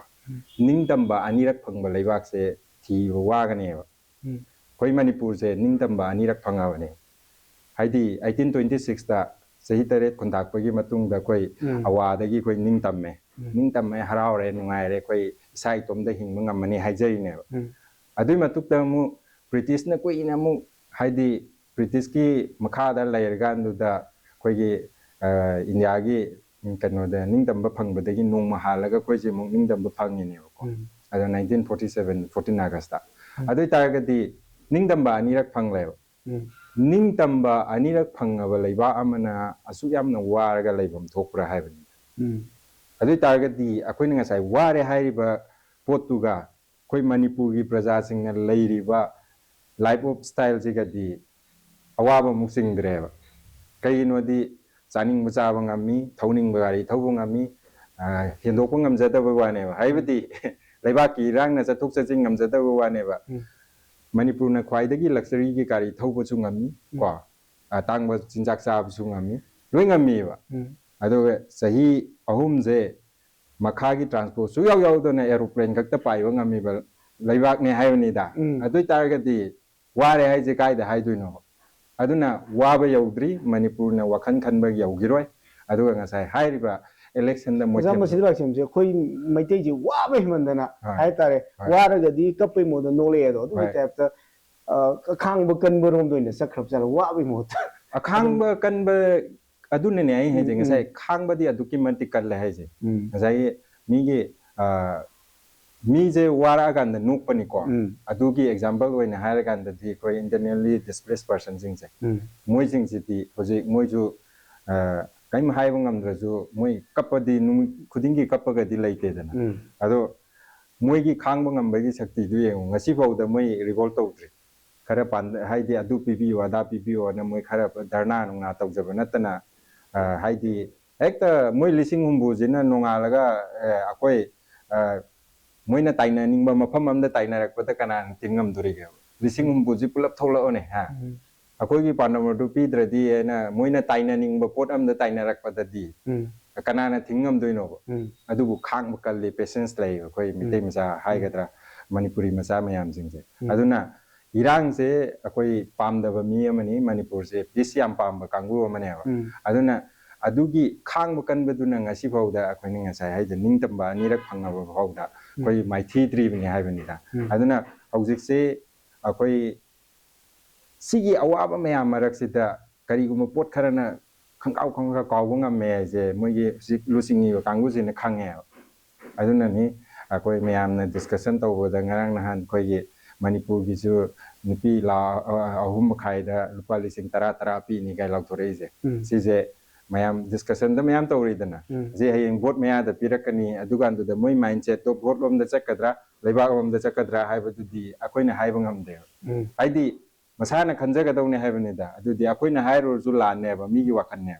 adu tar di pire iba paisa do moi karigino vote mayada di pirak to ni ngasi nganang na halau to kre hayeng de yen ba horo na yare adu tawroi ba no vote mayada pirakani adu kan du da koi gi mindset che karom da chakadoi no haiba du di mi du na khanja ga dau ne haiba ni da aduna manipur sida ai common man na moi na ai na pa mi ji kari no je koi prioritize to dri ba nang jumai ai na pa mi ji kari no je prioritize to dri ba aduna akoi gi ꯂꯩꯔꯤꯕ ꯃꯤꯌꯥꯝꯁꯤꯡꯁꯤꯅ ꯑꯩꯈꯣꯏ ꯃꯅꯤꯄꯨꯔꯒꯤ ꯑꯣꯏꯔꯤꯕ ꯐꯤꯕꯝꯁꯤꯗ ꯀꯔꯤꯅꯣ ꯄꯥꯝꯃꯤꯁꯦ ꯍꯥꯏꯕꯗꯤ ꯑꯍꯥꯟꯕꯗ ꯂꯨꯆꯤꯡꯕ ꯑꯐꯕ ꯑꯃꯅ ꯈꯟꯁꯤ ꯍꯥꯏꯕ꯭ꯔꯥ ꯀꯣ ꯑꯗꯨꯒꯤ ꯑꯩꯈꯣꯏꯒꯤ ꯃꯤꯇꯣꯞ ꯈꯟꯗꯣꯛꯅꯕꯁꯤ ꯇꯧꯁꯤ ꯍꯥꯏꯕ꯭ꯔꯥ ꯄꯥꯟꯗꯝ ꯑꯃꯃꯝꯗ ꯄꯨꯟꯅ ꯀꯣ ꯐꯪꯗ꯭ꯔꯤꯐꯥꯎ ꯇꯥꯜꯂꯒꯗꯤ ꯌꯥꯝ ꯂꯥꯏꯅꯁꯨ ꯐꯪꯅꯤꯅ ꯈꯜꯂꯦ ꯑꯗꯨꯒ ꯍꯧꯖꯤꯛꯀꯤ ꯁꯤꯒꯤ ꯇꯥꯛꯂꯛꯁꯤꯗ ꯍꯥꯏꯇꯥꯔꯦ ꯑꯣꯖꯥꯅ MPP ꯗꯒꯤ ꯔꯤꯖꯅꯦꯜꯒꯤ ꯑꯣꯏꯕ ꯑꯩꯈꯣꯏꯒꯤ ꯄꯨꯋꯥꯔꯤꯒ ꯑꯩꯈꯣꯏꯒꯤ ꯇꯠꯅꯕ ꯌꯥꯗꯕꯗꯧꯅ ꯂꯩꯔꯕ MPP ꯁꯤꯗꯒꯤ ꯑꯩꯈꯣꯏ ꯍꯣꯡꯉꯀꯥꯟꯗ MPP ꯗ ꯍꯟꯗꯛ ꯌꯥꯎꯈꯤꯕꯁꯦ ꯃꯁꯤꯒꯤ ꯃꯇꯥꯡꯁꯦ ꯑꯆꯨꯝꯕ ꯈꯣꯡꯊꯥꯡ ꯑꯣꯏꯒꯅꯤꯅ ꯈꯟꯕ ꯀꯔꯤ ꯃꯔꯝ ꯑꯣꯏꯒꯗꯣꯔꯤꯅꯣ ꯑꯣꯖꯥ? ꯁꯤꯒꯤꯁꯦ ꯑꯗꯨꯅꯤ ꯉꯁꯥꯏꯒꯤ ꯑꯩꯈꯣꯏ ꯃꯃꯥꯡꯗ ꯑꯩꯈꯣꯏꯁꯦ ꯄꯣꯂꯤꯇꯤꯛꯁꯁꯦ ꯀꯔꯤꯅꯣ ꯈꯪꯖꯔꯝꯕ ꯅꯠꯇꯦꯀꯣ ꯑꯗꯣ ꯉꯁꯥꯏ ꯍꯥꯏꯔꯛꯏꯕ ꯑꯩꯅ ꯉꯁꯥꯏ ꯁꯝꯂꯞꯄꯝꯕꯨꯗꯤ ꯍꯥꯏꯈ꯭ꯔꯦ ꯂꯥꯛꯑꯀꯥꯟꯗ ꯃꯣꯏꯔꯣꯝꯗꯒꯤ ꯍꯧꯔꯛꯄ ꯑꯣꯏꯔꯝꯃꯦ ꯍꯥꯏꯕꯁꯦ ꯑꯗꯨꯅ ꯌꯥꯔꯒꯗꯤ ꯍꯧꯖꯤꯛ BJPꯅ ꯄꯥꯜꯂꯤꯕ ꯂꯩꯉꯥꯛꯁꯤꯗꯤ ꯃꯌꯥꯝ ꯍꯥꯏꯅꯗ꯭ꯔꯁꯨ ꯑꯗꯨꯝ ꯈꯪꯅꯔꯦꯗꯅꯀꯣ ꯍꯥꯏꯗꯤ ꯁꯨꯞꯅꯝ ꯁꯥꯁꯣꯟꯒꯤ ꯂꯩꯕꯥꯛꯅꯦ ꯃꯣꯏꯅ ꯄꯥꯜꯂꯤꯕꯁꯤꯗꯤ ꯑꯗꯨꯅ ꯍꯧꯖꯤꯛ ꯂꯩꯔꯛꯏꯕꯁꯤꯗ ꯑꯟꯄꯔ ꯑꯃꯅ ꯍꯥꯏꯗꯤ ꯂꯥꯏꯔꯤꯛꯁꯨ ꯂꯥꯏꯁꯨꯁꯨ ꯇꯝꯃꯛꯇꯕ ꯑꯃꯅ ꯅꯤꯡꯊꯧ ꯑꯣꯏꯕꯗꯒꯤ ꯂꯩꯕꯥꯛꯁꯤꯁꯨ ꯌꯥꯝ ꯋꯥꯔꯤꯕꯅꯦꯅ ꯃꯌꯥꯝ ꯇꯧꯔꯤꯗꯅꯀꯣ ꯑꯗꯨꯅ ꯑꯩꯈꯣꯏꯅ ꯔꯤꯖꯅꯦꯜꯒꯤ ꯃꯨꯚꯃꯦꯟ ꯍꯥꯏꯕꯁꯤ ꯑꯩꯈꯣꯏꯒꯤ ꯑꯄꯤꯛꯄ ꯐꯨꯔꯨꯞꯁꯤꯡꯁꯦ ꯑꯩꯈꯣꯏ ꯔꯤꯖꯅꯦꯜ ꯑꯃ ꯁ꯭ꯇ꯭ꯔꯣꯡ ꯑꯣꯏꯅ ꯂꯩꯕ ꯗꯔꯀꯥꯔ ꯂꯩ ꯍꯥꯏꯁꯦ ꯑꯩꯈꯣꯏꯅ ꯈꯜꯂꯒ ꯊꯣꯛꯂꯛꯈꯤꯕꯅꯤ ꯍꯥꯏꯕꯅꯤꯗ ꯍꯥꯏꯕꯗꯤ ꯑꯩꯈꯣꯏꯒꯤ ꯚꯣꯏꯁꯁꯦ ꯁꯝꯅ ꯍꯥꯏꯔꯀꯥꯟꯗ ꯑꯩꯅ BJP ꯅꯠꯇ꯭ꯔꯒ ꯀꯪꯒ꯭ꯔꯦꯁ ꯅꯠꯇ꯭ꯔꯒ ꯑꯦꯅꯤ ꯍꯧꯖꯤꯛ ꯑꯥꯝ ꯑꯥꯗꯃꯤ ꯄꯥꯔꯇꯤꯁꯨ ꯀꯩꯅꯣ ꯅꯦꯁꯅꯦꯜ ꯄꯥꯔꯇꯤꯕꯨꯗꯤ ꯑꯣꯏꯔꯦ ꯑꯩ ꯀꯣꯟꯅ ꯍꯥꯏꯖꯔꯛꯀꯦ ꯍꯥꯏꯕꯗꯤ ꯁꯤ ꯃꯌꯥꯝꯁꯤꯗ ꯑꯩꯈꯣꯏꯅ ꯀꯔꯤꯒꯨꯝꯕ ꯑꯃ ꯍꯥꯏꯅꯤꯡꯕ ꯃꯇꯝꯗ ꯑꯌꯥꯕ ꯑꯃꯗꯤ ꯑꯗꯨꯝ ꯂꯧꯗꯣꯔꯤꯕ ꯑꯗꯨꯕꯨ ꯉꯁꯥꯏꯒꯤ ꯔꯤꯖꯅꯦꯜꯒꯤ ꯄꯣꯂꯤꯇꯤꯀꯦꯜ ꯄꯥꯔꯇꯤ ꯑꯃꯁꯤꯅ ꯂꯤꯡꯅ ꯂꯩꯇꯥꯔꯗꯤ ꯃꯣꯏꯅ ꯁꯔꯀꯥꯔꯒꯁꯤ ꯄꯥꯏꯕ ꯉꯝ ꯇꯥꯔꯗꯤ ꯃꯣꯏꯅ ꯗꯤꯁꯤꯖꯟ ꯃꯦꯀꯤꯡꯗ ꯌꯥꯝ ꯂꯥꯏꯕ ꯑꯃꯁꯨ ꯑꯣꯏꯔꯛꯀꯅꯤ ꯍꯥꯏꯔꯒ ꯑꯩꯈꯣꯏꯅ ꯔꯤꯖꯅꯦꯜ ꯄꯥꯔꯇꯤꯁꯦ ꯄꯥꯝꯖꯔꯒ ꯑꯗꯨꯝ ꯑꯩꯈꯣꯏ ꯁꯦꯝꯒꯠꯅꯕ ꯍꯣꯠꯅꯖꯔꯛꯄꯅꯤꯗ ꯑꯗꯨꯗ ꯃꯃꯥꯡꯒꯤ ꯑꯩ 2020ꯗꯒꯤꯅꯦ ꯑꯩꯅ MPPꯗ ꯑꯦꯟꯔꯣꯜ ꯇꯧꯔꯤꯁꯦ ꯇꯧꯕꯗꯕꯨ MPPꯗ 2020ꯗ ꯑꯦꯟꯔꯣꯜ ꯇꯧꯔꯦ 22ꯗ ꯑꯩ ꯚꯣꯠ ꯂꯦꯞꯄ ꯐꯪꯗ꯭ꯔꯦ ꯃꯣꯏ ꯃꯅꯨꯡꯒꯤ ꯆꯌꯦꯠꯅꯕ ꯀꯩꯗꯧꯕ ꯃꯌꯥꯝ ꯑꯗꯨꯕꯨ ꯂꯥꯏꯕꯛ ꯐꯕ ꯍꯥꯏꯒꯗ꯭ꯔꯥ ꯊꯤꯕ ꯍꯥꯏꯒꯗ꯭ꯔꯥ ꯏꯔꯥꯡꯁꯤꯅ ꯃꯔꯝ ꯑꯣꯏꯔꯀꯥꯟꯗ ꯉꯁꯥꯏꯒꯤ ꯍꯥꯏꯔꯤꯕ ꯄ꯭ꯔꯣꯕ꯭ꯂꯦꯝ ꯃꯌꯥꯝꯗꯣ ꯃꯁꯥ ꯃꯁꯥꯅ ꯀꯦꯁꯀꯥꯁꯦ ꯍꯟꯗꯣꯛꯇꯅ ꯈꯣꯠꯇꯅ ꯄꯔꯃꯅꯦꯟ ꯑꯣꯏꯕ ꯄ꯭ꯔꯁꯤꯗꯦꯟ ꯑꯃ ꯈꯜꯂꯦ ꯈꯜꯂ ꯃꯇꯨꯡꯁꯤꯗ MPPꯁꯦ ꯑꯩꯈꯣꯏ ꯔꯤꯚꯥꯏꯚ ꯇꯧꯕ ꯌꯥꯔꯅꯤꯅ ꯈꯜꯂꯒ ꯈꯥꯡꯉꯛꯄꯅꯦꯕ ꯇꯧꯕꯇꯕꯨ ꯑꯗꯨꯒꯤ ꯈꯥꯡꯉꯛꯄ ꯃꯇꯝꯁꯤꯗ ꯀꯩꯗꯧꯔꯦ ꯃꯌꯥꯝ ꯅꯣꯏ ꯃꯦꯗꯤꯌꯥꯗ ꯂꯩꯕꯅꯁꯨ ꯍꯦꯟꯅ ꯈꯪꯉꯝꯃꯅꯤ ꯃꯃꯥꯡ ꯆꯍꯤꯒꯤ ꯁꯦꯞꯇꯦꯝꯕꯔꯗꯒꯤ ꯑꯩꯈꯣꯏ MPP ꯑꯣꯏꯅ TVꯗ ꯊꯣꯛꯄ ꯌꯥꯗ꯭ꯔꯦ ꯈꯕꯔꯗ ꯍꯥꯞꯄ ꯌꯥꯗ꯭ꯔꯦ ꯍꯥꯏꯗꯤ 2025ꯒꯤ ꯁꯦꯞꯇꯦꯝꯕꯔꯗꯒꯤ ꯍꯥꯏꯗꯤ ꯀꯩꯅꯣ 24ꯒꯤ ꯁꯦꯞꯇꯦꯝꯕꯔ 25ꯒꯤ ꯁꯦꯞꯇꯦꯝꯕꯔꯗꯒꯤ ꯊꯣꯛꯄ ꯌꯥꯗ꯭ꯔꯦ TVꯗ ꯍꯥꯞꯄ ꯌꯥꯗ꯭ꯔꯦ ꯑꯃꯗ ꯍꯥꯞꯄ ꯌꯥꯗ꯭ꯔꯦ ꯍꯧꯖꯤꯛ MPP ꯑꯃꯨꯛ ꯑꯩꯈꯣই ꯃꯥꯒꯤ ꯀꯩꯅꯣꯁꯦ ꯍꯥꯏꯗꯤ ꯃꯥꯁꯦ ꯀꯃꯥꯏ ꯍꯤꯡꯉꯛꯈꯤꯗ꯭ꯔꯥ ꯅꯠꯇ꯭ꯔꯒ ꯀꯃꯥꯏ ꯇꯧꯔꯛꯀꯗꯣꯏꯅꯣꯁꯨ ꯍꯥꯏꯕ ꯉꯝꯗ꯭ꯔꯦꯕ ꯀꯅꯥꯝꯐꯥꯎ ꯑꯗꯨꯒꯤ ꯃꯊꯛꯇꯨꯗ ꯑꯃꯨꯛ ꯑꯩꯈꯣꯏꯅ ꯄꯤꯛꯈ꯭ꯔꯕ ꯁ꯭ꯇꯦꯠꯁꯤꯗ ꯔꯤꯖꯅꯦꯜ ꯑꯃ ꯍꯤꯡꯍꯟꯒꯦ ꯍꯥꯏ ꯇꯥꯔꯗꯤ MPPꯅ ꯁꯣꯏꯔꯤꯁꯦ ꯀꯩꯅꯣ ꯍꯥꯏꯔꯒ ꯄꯣꯂꯤꯇꯤꯀꯦꯜ ꯑꯇꯣꯞꯄ ꯊꯣꯛꯂꯛꯏ ꯃꯌꯥꯝꯁꯤꯁꯨ ꯆꯪꯁꯤꯜꯂꯛꯀꯗꯧꯅꯦꯕ ꯑꯗꯨꯗꯤ ꯅꯠꯇꯗꯅ ꯑꯩꯈꯣꯏꯒꯤ ꯔꯤꯖꯅꯦꯜ ꯄꯥꯔꯇꯤꯗ ꯍꯧꯖꯤꯛ ꯅꯧꯅ ꯊꯣꯛꯂꯛꯏꯕ ꯚꯣꯠ ꯂꯦꯞꯅꯤꯅ ꯊꯣꯛꯂꯛꯏꯕꯁꯦ ꯑꯩꯈꯣꯏ ꯁꯨꯝ ꯎꯖꯕꯗ ꯌꯥꯝꯃꯦ ꯍꯥꯏꯇꯥꯔꯦ ꯐꯣꯔ ꯑꯦꯛꯖꯥꯝꯄꯜ MPP ꯂꯩꯖꯔꯦ ꯑꯗꯨꯒꯤ DPF ꯍꯥꯏꯅ ꯑꯃ ꯊꯣꯛꯂꯛꯏꯀꯣ ꯑꯗꯨꯒꯤ PP Manipur Patriotic Party and Tholaiko, Adugi NPP, National People's Party, Terala and Tholaiko. Adi Sumain Taraganda, Good Governance Party, Tholaiko. Ato Topa, Maming, Heidi, Pongaktriba, Pongina, Tawamam Sulairiba. Adu Taragadi, Aquina, Manipur Prasamiam, the regional party in a Pani Haragasu, Aquina, Karamba regional no confusion among people, Mong Lam.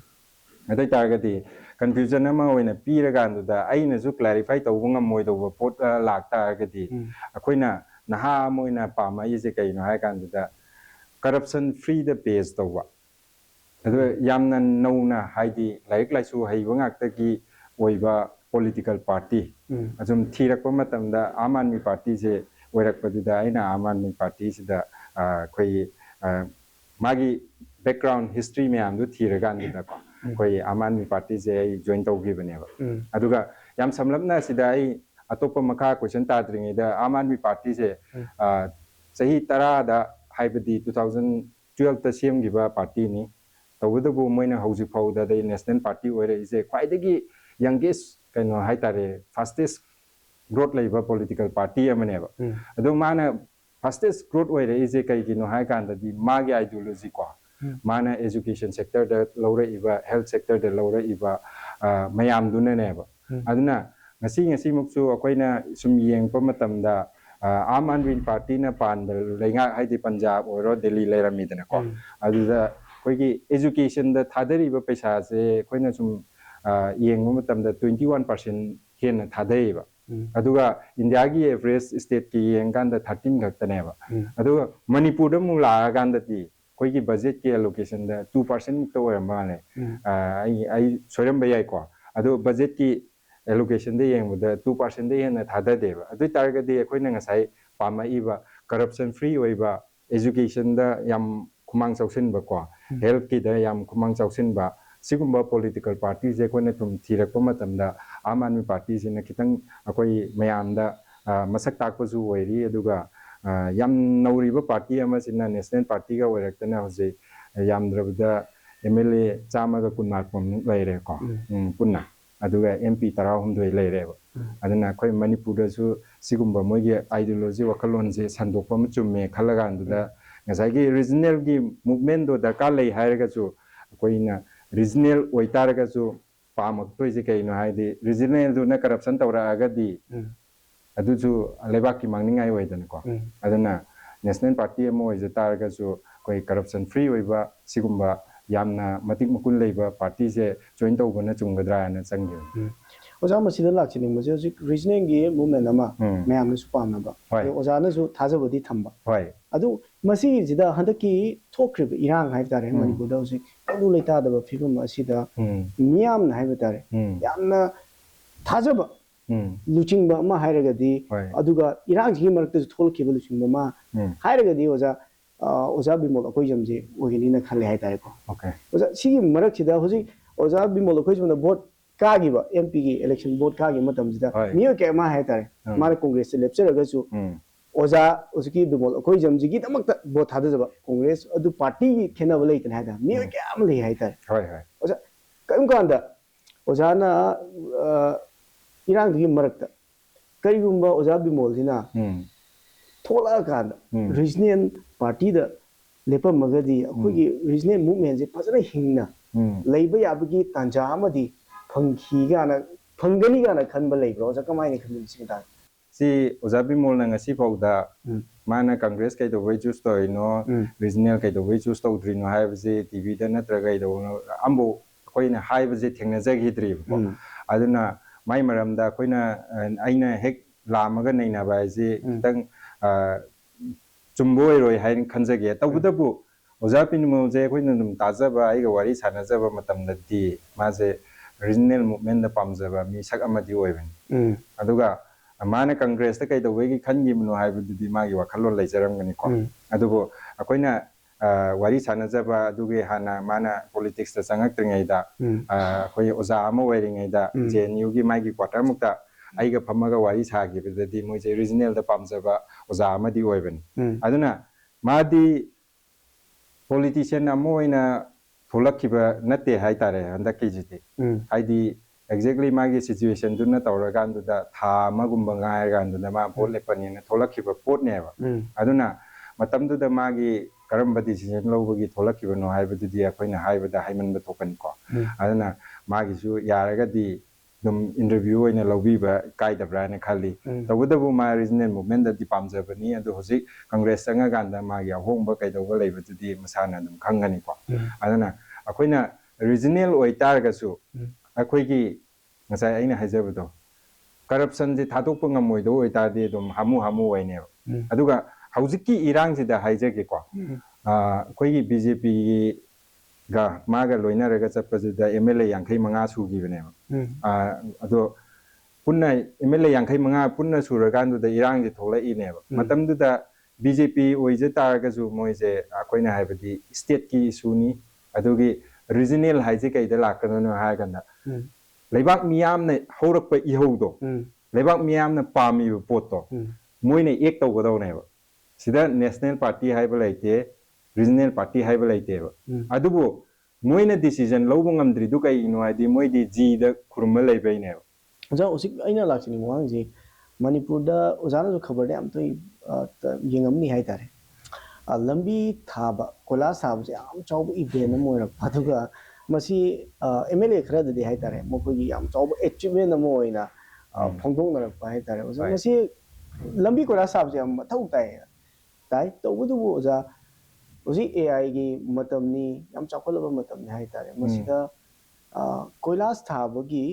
थबकसिना चौ event अम ओइरकपसे अखोइगी मणिपुरगी development जे ओजा सुम Young मतमदा ये लोम चलीबा ओइ लोम चलीबा Hibi confusion अमा लाक्तबा ओजा कमाइना Young Maasai मसी मुताइ से याम नुंगाइबा पोटनिदा अखोइना मणिपुरगी मियामसे को अखोइ कनोदा नहान आई आहन अमदसु आइना हाइ को दम मोइजुजु लैबाकी दमकता सही कुंथ्रा मुका हेना कोइजा चटलाबा मणिपुर से सिनबा तुंगना को मूवमेंट दा थवा याउजरबा ahन सिंगनेबा को तौबदबो इखंग खंगौदना मोइ लेकाइसिदा कोइलास ति थारकपदुदा मांगोंदा तिना हराउबम पोकपा हाइतारे को आइदि अरे आइना ए अमो नोइ मयामजिदि मणिपुर मयामजिदि कोइलासना लोइ मोइथेन तौ यावने हाइने को आइबदि कोइलास खक थाबिबदा पंगनु नुंगाइजबा लैबाकसिबु कनो कोइना कैदोबगी वानिंगाइ लेरिके न सुम फागी तौएबा अदो हुजिकि हाइरिबो पोतुदा आइना लाकनिंगि दियातै नतिदा कोइलास थाबा मने इवेंट ओइना तौनारेसे कोइगी सि आइना ngasai हाइजबदो 1972 दगी ट्रेन जि होंगक्त्रि हाइबदो हाइदि मोइरोमदा डेवलपमेंट हाइजे कैनो जे खंगद्रे अदुना MLA जुजु मोइजु आयामना ठिकादार बइना हौरकपैरा कोइलास थाबगुम्बा बिल्डिंग थाबगुम्बा थवा याम यावनेबा हाइदि ngasai हाइरिबो पोछि आइना नहान सिगी कनोदसु प्रेस क्लब तसु हाइजे को अखोइगा सही लोंगा ngasidagiना सही यांखै मुक सुरबा जापान द पोकपा यूरोप द पोकपा अमेरिका द पोकपा को अदुगी अतोप तोपा कंट्री हाइदे डेवलप कंट्री द पोकपा सही यांखै सुरबा मीसिंगदी मोइजे मपुनसीद्र हाइदे डेवलपमेंट हाइदु सु फंगद्रमने हाइ हैना कैगिनो हाइ कैनोदि मोइ हेक पोलकपदे कोइला साबजु उदना कमाइना मोइ चौखतपु उदैनो हाइ हाइबदि मिगी कोइलास थाबा कैदोबा हाइजे गवर्नमेंट की मथौने हाइबनिदा मिगी अदुना कोइगी ददि सोमदा PIL जु तौदे अमजु तौदे पैसा कया चंग्रेनु जु कयां कम तौदे दनको अदुना भोट मयादा अदुम कोइलास थाबगी पोचे तौरगानदुदा मयामदा दुम तौरिसे MLA की मथौजु नते दुदि हाइदि माई कंसर्न DC ऑफिस कई मयाम इंजीनियर मयाम जिंगदुदा इंस्ट्रक्शन पीगा तौजगदो थबक ngakतने हाइबनिदा अदुना सिगुम्बा मयाम सिंगसे अखोइगी ngasai policy semo हायरगा कोइलास थाबदा ओइना मोइ फेस्टिवल की टाइप त तौ लेरे जिक्स को अदो खंखंगौदना जुम अखोइना मणिपुर से सही अहुम जे कमथेंग न मयामना वानारे हाइबा टाइमिंग जिदनेबा सिगी उरिपोक तो ओइरो अदुगी बजार मनुंगी मणिपुर की सिटी की हाइतारेने को मोइना कनो जे अचौबा फन अमगा लोइना हुजिकसे पेमेंट थारिदना फुट अमा हेनगा थाबनी अदुइ तारगदी अखोइना लैबाकसे वारगांदा पैसा थोकप्रा वाद्रगदी पैसा थोक्तप्रा हाइबा वखनम जुलायबा कैनोदि खमथेंग न वारे हाय कानसिदा ngasai वारी बिजि कनानो हायगदी IDP सिंग अतो तोपा मयाम लैरिदना अदुगा पेमेंट थारिदुजु कोइलास हान थाददि यादेबा अदु मेसिन न कोइलास थाबा लोइरबा मतुंगदा अमुका हौजिकी दु थारा इनेबा अदुजु क्वाइदगी वारबा मतमदा PR na चलाइबा मतमदा को अदुइ तारगदी मणिपुर से पैसा लैतब्रादि पैसादि लैबा पैसा लैतदि तौया पोतेना मोइना पुबो ओइगरा कै ओइगनो अदो पैसा स्टेट अमना पुबा याबा लिमिट लैरमगनी अदु मयाम जिंदु लोइन तौरगानदुदा ngasai हाइरिबा कोइलास थाबजिना मोइगी डेवलपमेंट नेना उटलगा लैबसे सि प्रजा मियामना खोइना खंगबम चंगे हाइबनिदा हाइदि मोइगी पैसा जुनते अकोइरोमदै खोंगतसेगिबा पैसा मयामदुना टैक्स तुना सेमकपा पोटनी अदुबो MLA अमगी मथौजु नते हाइतारे कोइलास थाबजिदि अदुना सिगुम्बा मयाम जिंगसे हौजे Manipur gi city khara jida kaktang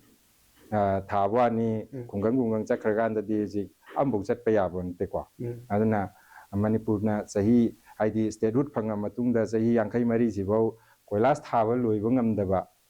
mihut singjina sahi kya mihut oyangi jino haibsine khoi haije haidi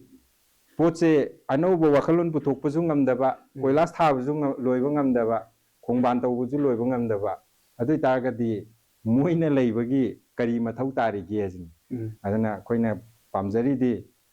anauba energetic oiba naha sing thola agan da Manipur gi damakta kari tawba yai inje khanba ngamba ko thola agan da ngasai gi koilas thabase khoina hek anauba sarkar du na tawragan da sahi amda loi ngamni haiba nate planning amde pibam changi haimda planning laite vision laite aduga nga ki oiba haidi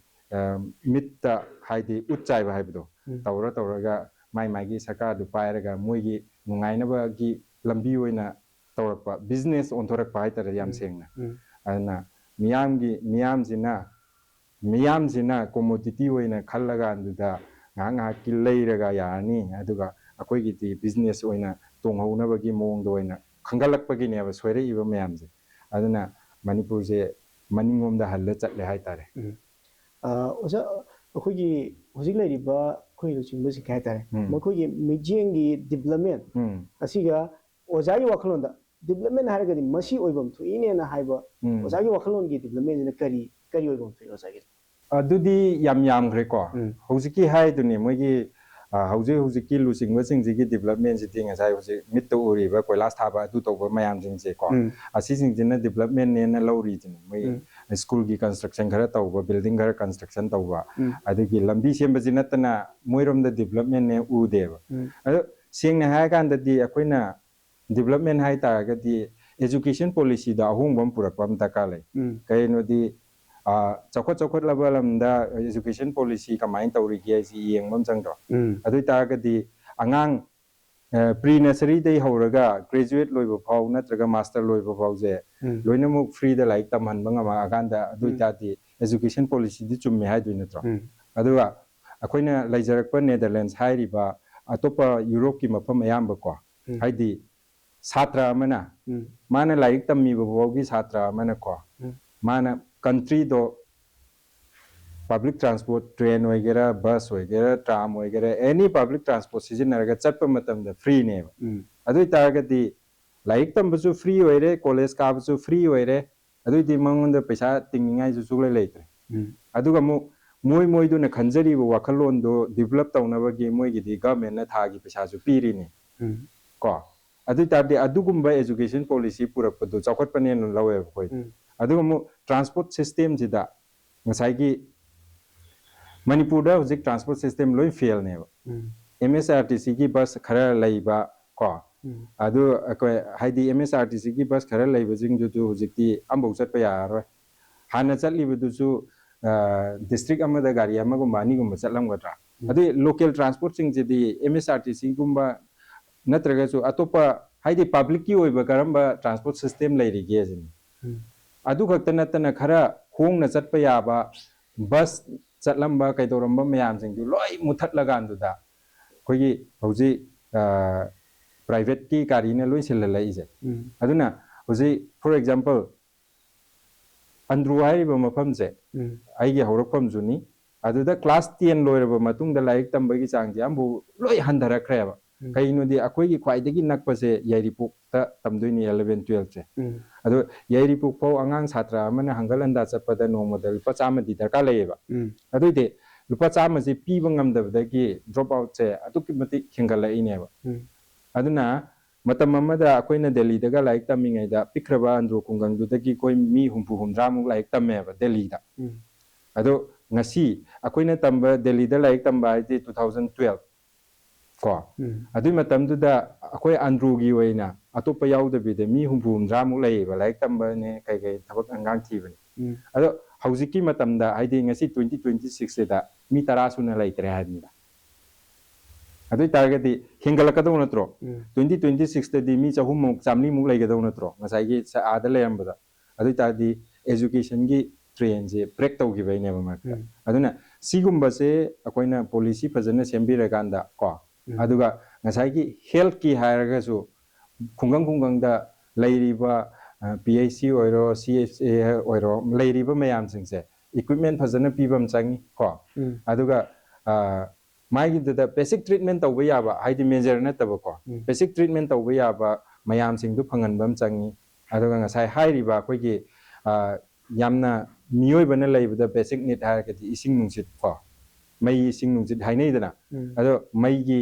मई कई सिंगसे फजना पीबा ngamba अदो दुगी इसिंग कई से फजना पीबा ngamba अदना ngasi di kai tore इसिंग दुजु टेंकी सिस्टम द लोय लैरा पुरानिना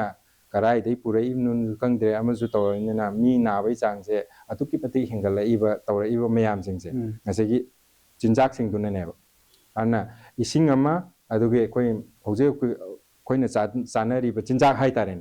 असि सिंगसे मपानदगी पुसिलक चिंजाक नक्तना ओइरे अदुना सिदा कोइना करम्बा चिंजाक नो अदुगी कोइगी मणिपुर द लैरिबा फूड सेफ्टी की मेजर सिंगसे काइंता मथौ तौदनिना सिगुम्बा लैना तिना मयाम हंगलइबा कोइ मियोइबना फॉर एग्जांपल कोइ मपानदगी पुरइबा ngaसे फॉर्मेलिन मयाम तोलगा पुरए हाइबने चिंगबा मयाम यावरेदना एक्सपर्ट ने इबदसो अदु ngasi balda adu food safety kai kaina ambo yengjenbagi pawji laite ko ado mapandagi puraiba isam samna hairaganda asathauda niras mayamna khwai pamna chanari manipur khaktani hojik niras yolija topa mafamda yondre aduna sigumba mayam singsina koide hakchang soalle hakchang soala ganda layengna mafamdi leiba nate aduna sigumba mayam singse koi top to down haitarene ko experts mayam singsika loinara matungda mai magi sector loi laini चिंजाक के ना मणिपुर के आम तका ओरी अदुई तादि मणिपुर न पुथोकसबदा कराइ फोगबा ngमगनी अदुगा मणिपुर न पुथोकपा ngमदा poaching दुना करम करम बा स्टेट तकी मसक खंगना पुछलक दरकार लैकाय जे पॉलिसी द सेमगदौनेदना अदुना अदुगुम्बगी खन्ननबा पोट तुनि अखोइना चावखटपा हाइजे कोइनि ngसाइगे लंबी थोंग दुदि मसागी बेसिक नीड फंगबम थोकपा पोटनेबा अदुना काइमता येंगोद्रसु फंगदबा पोटनेबा दुदि अदुना असिबोबा सेमबा ngमदबा हाइदि अदु सही क्या अदुई तादि कोइने सही क्या मु ngai जुनो सिन अना सिगुम्बगी पोट सिंगजे कोइ मियामना खंगमिनबम चुंग चंगी अदुगा कोइना ngसाइगी कोइलास थाबदा पंगथबिरनु को अदुगा थबलदा पैसा येलकपा अदु सोरात पैसा थाराबा अदुगी लोंग गोंगदुंबदा याम थवाइ यावबा एमएलए मंत्री सिंगदो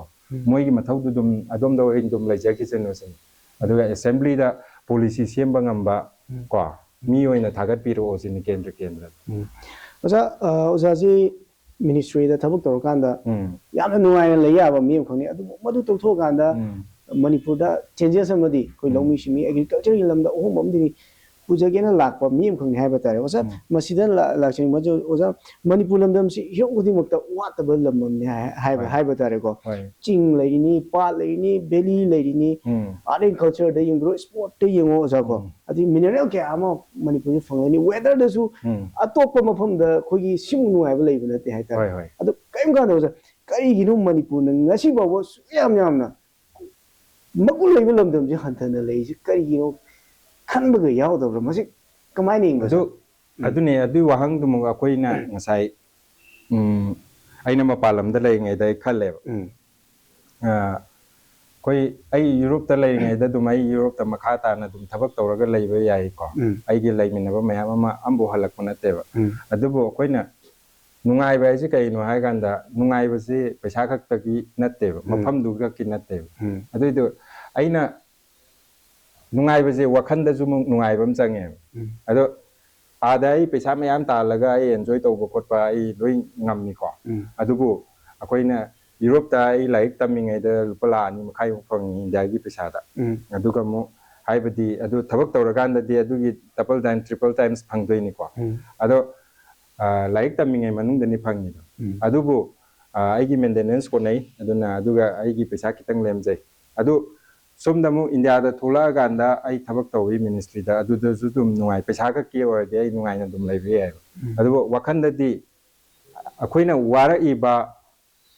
प्रजादा फंगहन्निबा अदुगा ngसाइगे डेवलप एंड डेवलपिंग कंट्री की खेनबा मयामने ओइथोकपा याबा पोचि ओइद्रि कैगिनो हाइबसे खल्ला गांददि वखनजे अदुम ऑफिस ते हल्ला अजु दुम खन लै अदु तादि अदु खल लेरमनिना आई वाखंददि पोथा देना अदना पोथा दब पोट अमा ओइबनिना नुंगाइबा हाइसि कोइना पैसा गकना यादे हाइबा अदुदा अखोइना सिदी मयामगा लोइना चटलगा मयामगी नुंगाइबदुसु अखोइगी सरु ओइदुनि खल्लगांदा थोलक्किबनिना अदुना ngसाइगी मणिपुर जी वात पादबा लेबाकनि हाइबदु अदुमुक चुम्मेबा अदु चुम्मे हाइबदि अखोइना पृथ्वीगी मफम गुदिमुक्ता चटलगासु सही अमदा था तरानिथोइ पोथै थाबा याबा हाइजे थी फंगरोय अदुमा लेरेको वेदर हाइजे all the year round से वेदर क्वाइदे नुंगाइ मफम अमनि मणिपुर से हाइंग बलैते असा बलैते अदुम हाइदि यामना नुंगाइबा हाइ तारेने फॉर एग्जांपल इम्फाल दा याम सारे हाइजु ओखुल बाउदंग चटपदा थिने नुंगाइ मफमनेबा अदु सिगी पोचिंग जिदा अवाटपदि लैतबा तौबा याबा मयाम सिंगदु तौद्रि कैगिनो अदे मणिपुर से रिसोर्स लैते हायर कांदा कोइसे वखंदा काइबो लैत्रबो खल्लगा यामना कैनो दे पिक्चलन बा हाइ तारेने अदु असेंबगिदि अखोइगी रिसोर्स कैनो हायर कांदे कोइगी नहा सिंगजी क्वाइदगी इंटेलिजेंट लेबा गाक्तनी हिरम खुदिंग मुक्ता चटकोबा मणिपुर ना गी वांगमदा चटकोबा हिरम खुदिंग मुक्ता लुचिंगबा दुम लोइ ओइरे लेमगनेबा अदुगी मथक्ता ngसाइ हाइबिबदो इंडिया की स्पोर्ट्स द मसक्ता इसे मणिपुर नि अदुइ तारदि मणिपुर से कैदौबगी ngasi फाउदा स्पोर्ट्स टूरिज्म द माइ पार्क थ्रिबु दुइदे पॉलिसी त सोयरदा स्पोर्ट्स टूरिज्म आइजे आई कोना समलपना ममुदि हाइजगेबो अद अखोइना स्पोर्ट्स टूरिज्म अखोइ खुमल लंबाक लैको खुमल लंबाक की स्टेडियम जिंग दि चंगे यंगोबो जे आम बोलो खत पयादम आइदि मणिपुर ना इंडिया दा स्पोर्ट्स द मसक्ता ए अदुइ तारदि स्पोर्ट्स टूरिज्म अमा माइपा अनि जे यारबनि नत्रा अदु इको टूरिज्म मणिपुर दा लोकताक आइजे लोकताक आइजे पृथ्वी दा मसक्ता इबनि सिजे अखोइना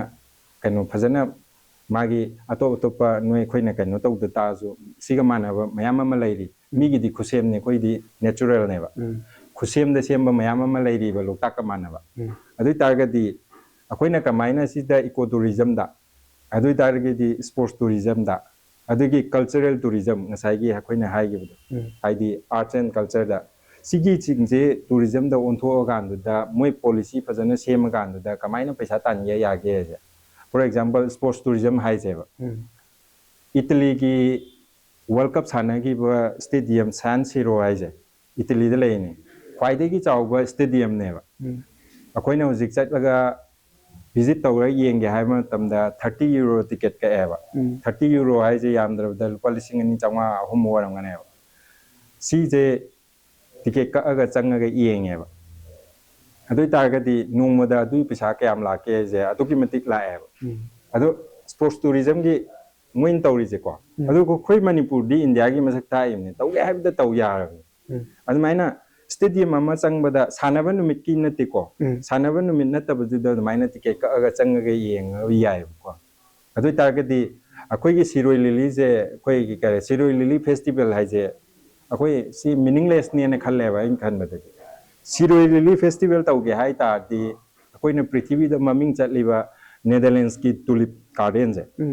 नेदरलैंड्स की टुलिप गार्डन हाइजे सही मद ओनली 45 डेज नि हांगजे 45 डेज हांगबजे कमाइ तौगे हाइ मतमदा मोइगी सही मद तानबा पैसा मयामगी केनु तो इनकम दुबुदि हुजिकी 45 डेज खक्तिंग हांगबा द तानबा पैसा तो अदुकी मतिक यामेबा अतोपा मतम अमबो मी चंगबा यादेको अदुगा जर्मनी की अक्टोबर फेस्ट निमित 3 खक्तनी सही मदा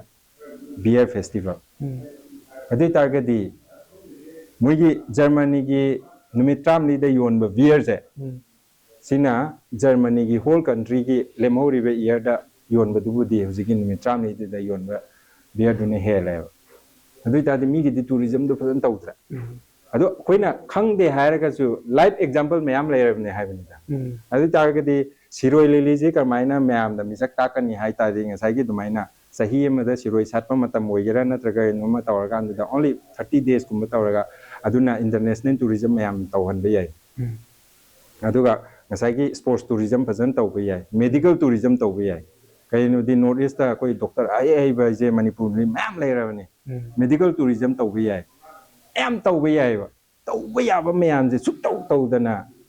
ꯂꯣꯏ ꯅꯝꯁꯤꯜꯂ ꯊꯝꯃꯀꯥꯟꯗꯨꯗ ꯏꯂꯦꯛꯁꯟꯒꯤ ꯈꯨꯗꯣꯡꯆꯥꯕ ꯂꯧꯅꯕꯒꯤꯗꯃꯛꯇ ꯃꯤꯌꯥꯝ ꯋꯥꯍꯟꯕꯁꯤꯗꯤ ꯆꯨꯝꯗꯦ ꯍꯥꯏꯕꯅꯤꯗ ꯑꯗꯨꯅ ꯉꯁꯥꯏꯒꯤ ꯏꯀꯣ ꯇꯨꯔꯤꯖꯝ ꯇꯧꯕ ꯃꯇꯝꯗ ꯃꯤꯌꯥꯝꯗ ꯀꯌꯥꯝ ꯌꯥꯝꯅ ꯏꯟꯀꯝ ꯂꯥꯛꯀꯅꯤ ꯒꯥꯏꯁꯦ ꯂꯣꯏ ꯍꯣꯠꯄ ꯑꯃ ꯆꯪꯉꯦꯕ ꯑꯗꯨꯛꯀꯤ ꯃꯇꯤꯛ ꯍꯣꯠꯄ ꯌꯥꯏꯕ ꯑꯗꯨꯅ ꯍꯥꯏꯔꯤꯕ ꯇꯧꯕ ꯌꯥꯕ ꯍꯥꯏꯗꯣ ꯉꯁꯥꯏꯒꯤ ꯔꯤꯁꯣꯔꯁ ꯂꯩꯇꯦ ꯃꯣꯏꯒꯤ ꯂꯨꯆꯤꯡꯕꯁꯤꯡꯁꯤꯅ ꯑꯩꯈꯣꯏꯗꯤ ꯔꯤꯁꯣꯔꯁ ꯂꯩꯇꯦ ꯏꯟꯗꯤꯌꯥꯗ ꯗꯤꯄꯦꯟ ꯇꯧꯗꯣꯏꯅꯤ ꯍꯥꯏꯕꯒꯤ ꯋꯥꯈꯜꯂꯣꯟꯁꯦ ꯃꯤꯌꯥꯝꯗ ꯑꯗꯨꯝ ꯆꯦꯜꯂ ꯂꯩꯍꯜꯂꯦ ꯏꯁꯥꯒꯤ ꯄꯣꯇꯦꯟꯁꯤꯌꯦꯜ ꯂꯩꯔꯤꯕ ꯃꯌꯥꯝꯗꯣ ꯐꯨꯗꯣꯛꯅꯕꯒꯤ ꯇꯥꯟꯖꯥꯗꯣ ꯁꯨꯡꯄꯤ ꯄꯤꯗꯦ ꯍꯥꯏꯕꯅꯤꯗ ꯑꯗꯨ ꯑꯣꯏꯇꯥꯔꯗꯤ ꯂꯨꯆꯤꯡꯕꯁꯤꯡꯗꯣ ꯈꯪꯅ ꯈꯪꯅ ꯃꯤꯅꯝꯕꯁꯨ ꯌꯥꯎꯔꯤꯕ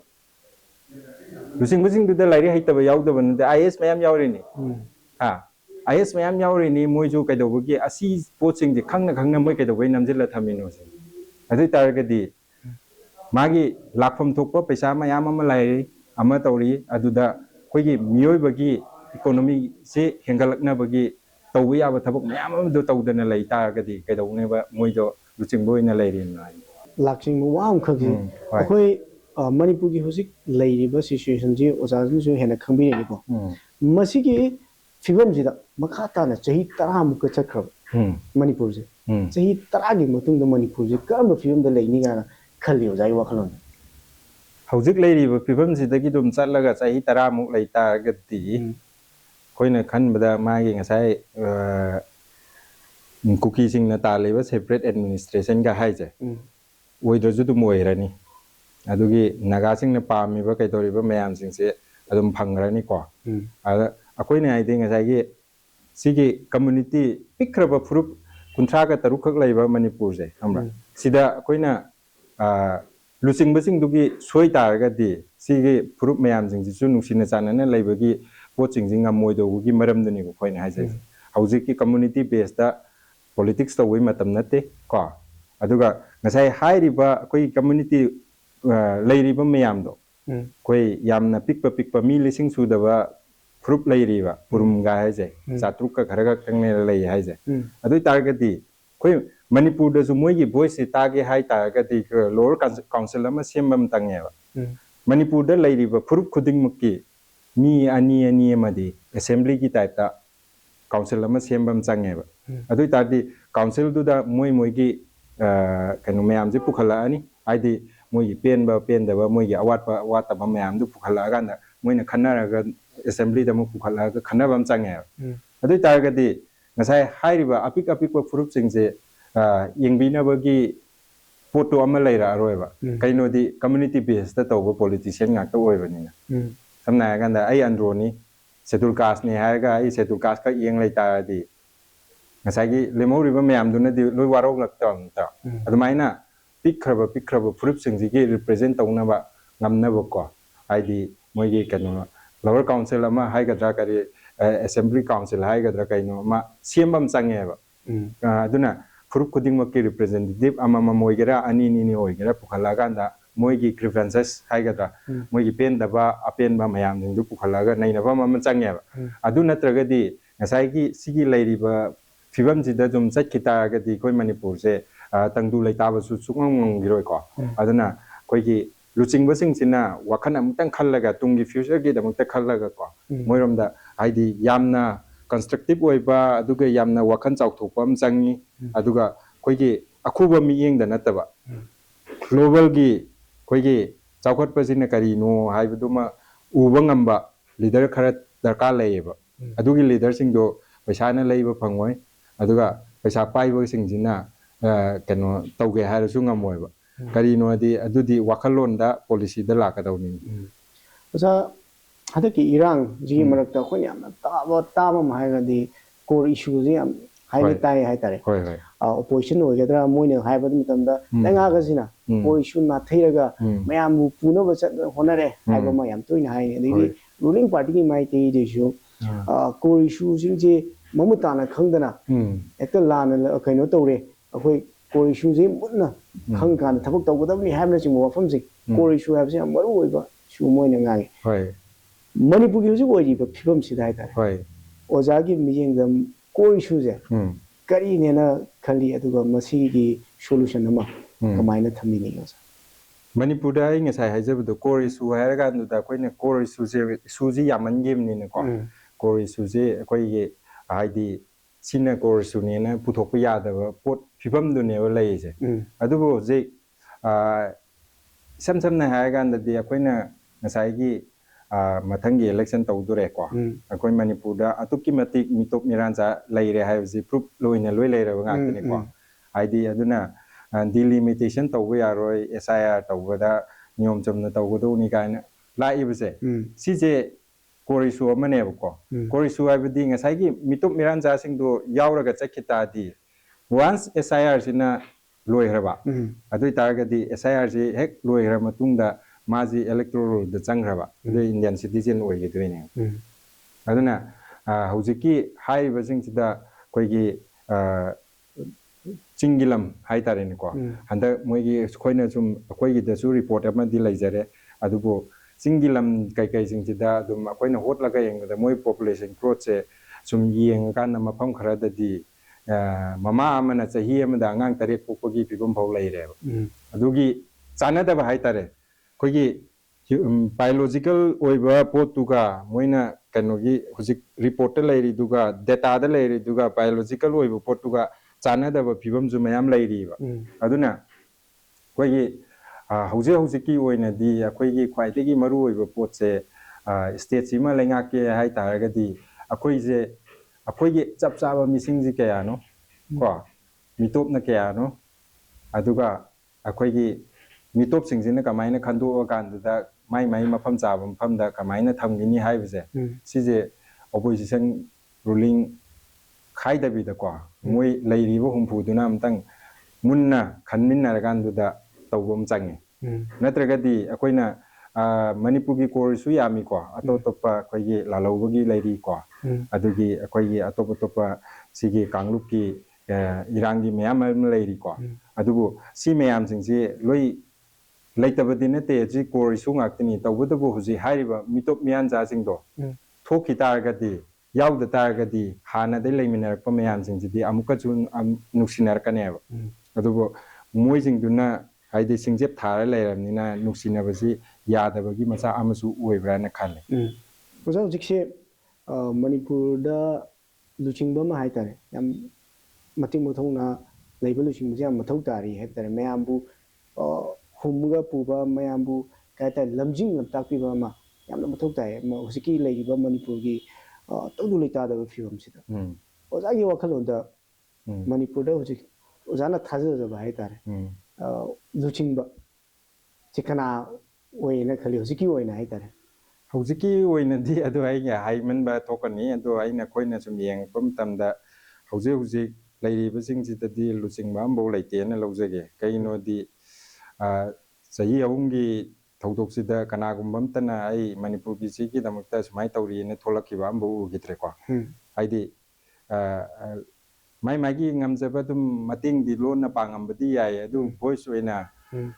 ꯏꯟꯗꯤꯌꯥ ꯒꯣꯔꯃꯦꯟꯅ ꯁꯤ ꯇꯧꯕꯤꯔꯤꯁꯦ ꯑꯩ ꯄꯦꯟꯗꯦ ꯑꯩꯈꯣꯏ ꯄꯥꯝꯗꯦ ꯀꯥꯏ ꯑꯩ ꯊꯕꯛꯇꯒꯤ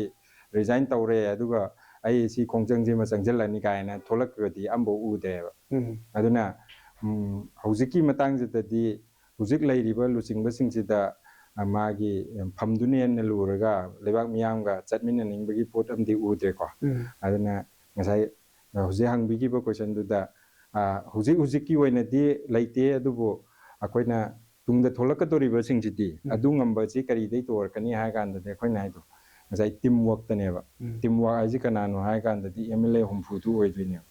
ꯑꯗꯨꯅ ꯑꯃꯈꯛꯅꯁꯨ ꯉꯝꯃꯣꯏꯕ ꯁꯤꯗꯤ ꯑꯗꯨꯅ MLA 60ꯗꯨꯒꯤ ꯇꯤꯝ ꯋꯥꯔꯛꯇꯨꯅ ꯃꯅꯤꯄꯨꯔ ꯁꯦꯝꯕ ꯉꯝꯃꯛꯀꯗꯣꯏꯅꯦꯕ ꯑꯗꯨꯅ ꯂꯥꯛꯀꯗꯧꯔꯤꯕ ꯑꯩꯈꯣꯏꯒꯤ ꯃꯤꯈꯜꯁꯤꯡꯁꯤꯗꯗꯤ ꯀꯦꯟꯗ꯭ꯔꯗꯒꯤ ꯂꯥꯛꯄ MLAꯁꯤꯡꯗꯣ ꯀꯦꯟꯗ꯭ꯔꯗꯨ ꯈꯛꯀꯤ ꯅꯠꯇꯦ ꯃꯅꯤꯄꯨꯔ ꯔꯤꯄ꯭ꯔꯖꯦꯟ ꯇꯧꯗꯧꯅꯦꯅ ꯈꯟꯕꯤꯔꯛꯑꯣ ꯁꯤꯅꯤꯗ ꯑꯩꯈꯣꯏꯅ ꯍꯥꯏꯁꯦ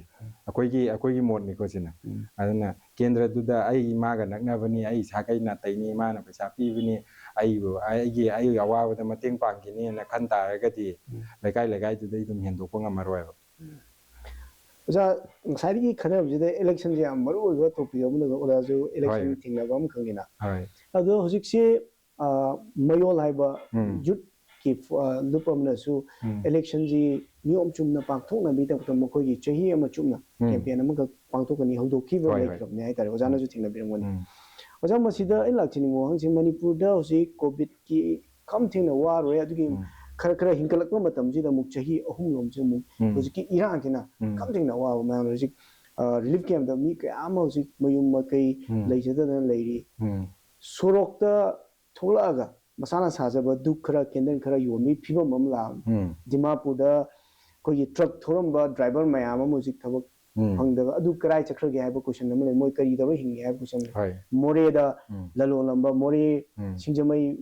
मार्केट से मोरे मार्केट हाइना रमिदि कराय उसी फंगदबा फिबम नने मसिगी मयाम मरकसिदा हाइतारे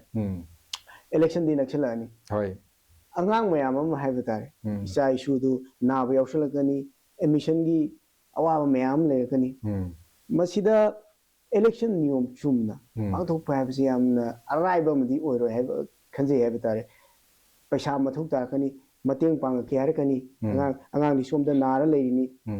माइ हिदाक लेबिबदि मथुक ताइ अंगांग एडमिशन तमदोरिबनी माइ हिदाक लेबि एडमिशन तवोदि मुदा अदुगो मैतेगी ददि करिगुम मतेंग मुलौरगदि मदुबु तौबिममन उत्पा हाइबसु यामना काय तारे लई हाइ तारे अदुना सोमददि पैसा पाइबा मैम बोले को दबि मतेंग पांगे हाइरे अदुगा सोमददि नियम चुमना इलेक्शन तौजी सेट लौरजी हाइबगी इहोमसु लाकपा अनिगी मरकसिदा ओजा कमाइना येंगबा याइ ओजाई वखलोंदा सिमता सी फ्री एंड फेयर इलेक्शन हाइरेगा ngसाई पैसा दुगक नतेबको फ्री एंड फेयर इलेक्शन से मा आइना भोट थोकजर खैतुजु अदुगी पांदमदनी आइ नहा मयाम तौरगा रैली चटली अमा तौई खोंगना रैली गा चत्तना खोतना कोई भोट पैसा लौबी गनु नियम चुमना भोट थाथजी काइना चटलेबको अदो फ्री एंड फेयर इलेक्शन हाइबसिदा कोई मयामना पैसा लौबगा केक्तंग चटलगा दिमु लानगनेबा अखोइने आइना हुजि हाइजगिबदो करप माइंदो आइदि करप माइंदो ए मादी आइगी साकै नातैनी मादी आइगोंदा मतेंग पांगंगिबनी हाइबजे पैसा पीरजु पीद्रजु अदुदा दुम करप ओइग्रेबा अखोइ माइंजे ए सि नुपाजे थागलदि हयेंग मणिपुर की डिसीजन लौबदा चुमना तौ कनि का हाइबजे हमरा अदु हाइबंगंबा मीजिंगदो खलक्के हाइबा मतमदा आई माइंजे याम फ्री ओइबम चांगे अदना पैसा दुगा नतबिदा फॉर एग्जांपल मोय ममांगदा कोई मणिपुर की एमएलए तराजे बीजेपी की एमएलए तराजे मोय की कनोजे बीजेपी यावना हाइतारेने कुकी की एमएलए तराजे सेपरेट एडमिनिस्ट्रेशन पी दबे यारोय एना मोय की सोय तवरगा लोय थादोरखराबनी अदुदा मोय की लेजिस्लेटिव पावर दु कैदौ लेगे हाइमिदा तरा खक्तनी को हुंफुदा मोयना वासा इनी मणिपुर की अकाइब तौरोय मणिपुर की मियांग की दमकता थबक तौनी अदुगी कॉन्स्टिट्यूशन ने यादब थबक तौरोय लोय हाइनेबा अदुबु मोयना तौरे इ थबक तुदी अदुगी वांगमदा ngaktaनेबा अदुदी मोय कैदौ लेगेबा अदुई मतमदुदा लेमहौरिबा यांखै जुना नोय तरा तोक्रो बाय इलेक्शन तौरजु तौनी अखोय दि सरकार सेमदबा यारोय अदु तौदबा यारोय अखोय लेबाक मियांग गिने हाइबा ngamba एमएलए गा थोलक्कीगे अमुक थोलक्तन नत्रा अदु नियम की वांगमदा तौरे जे मोय लोय खंगिमने अदु तारगदी मोयना ओइरिबा लुचिंगबदु कैनो मियांग की मोह चिल्लिदु कैनो हाइबनिदा अदुना ngसाइगी फ्री एंड फेयर इलेक्शन हाइरगा पैसा पीदबदु हकन नतेबा अखोयगी माइंड जे सेंगदोकपम चांगी अदुगा अखोयना खनगदुरिबा लुचिंगबदुना हयेंग डिसीजन लौरकप मतमदा चुमना लौरकद्रा करप ओइना लौरकद्रा हाइबना चिंगबदु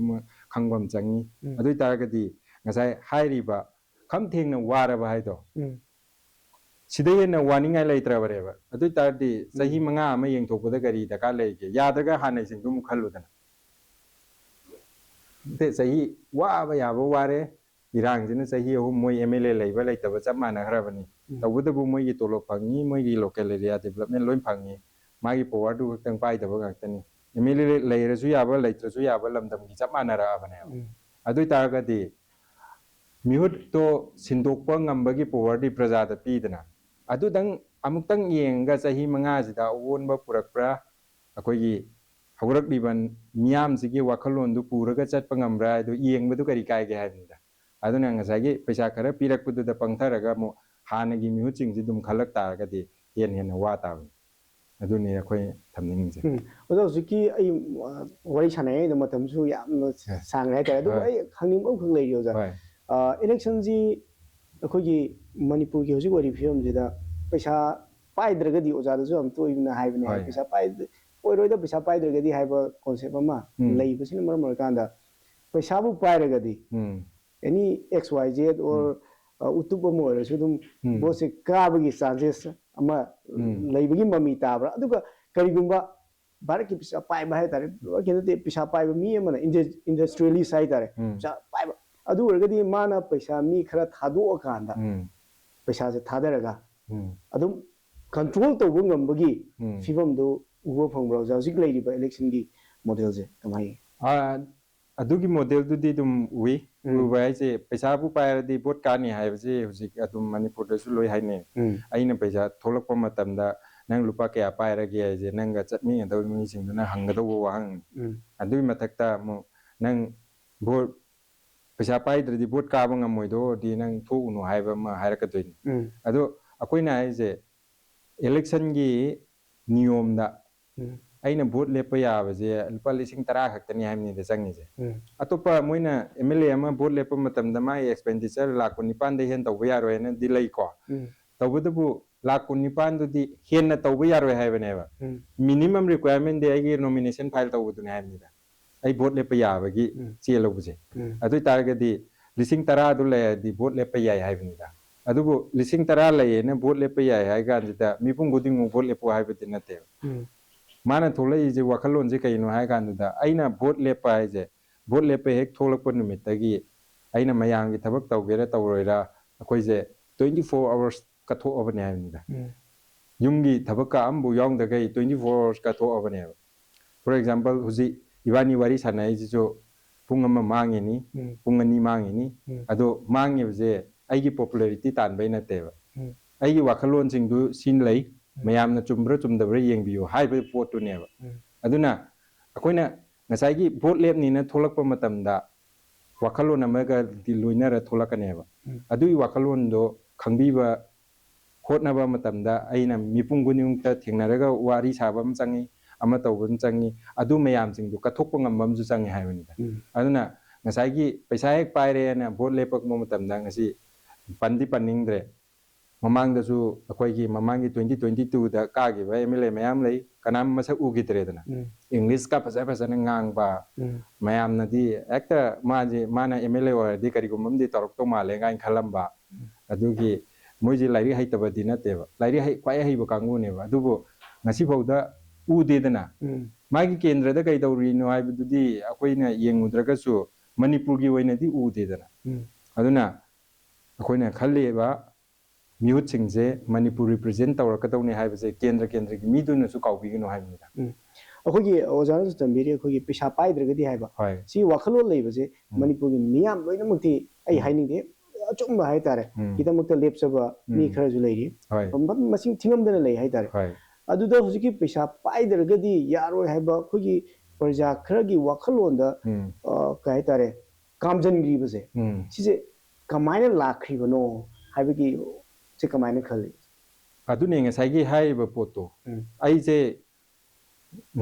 प्रजा की वखंद कमाइना लाहनगिरिनो सिजे ngसाइगी यामना कनो तौबदि नते सिजे अखोइना एग्जांपल लोइना बिजनेस मॉडल दाइदो ने आई याम मिसम समना मयाम नै खंग खंगना जियो ना हान बहु दोरकदा मी द सही मदा इंटरनेट का जी लोइ फ्री पीद्रो अदो फ्री पीर मतुंगदा दक्लो हेंगला गांदा मागी कनो दो थादोक ngमदबगी मागी पैसा दु सही मदा दुं खोंगत कीदना अदमाइना तौदना मी जिंगजे सुम तब तबना गवर्नमेंट स्कूल गा सी हलैबा अदगी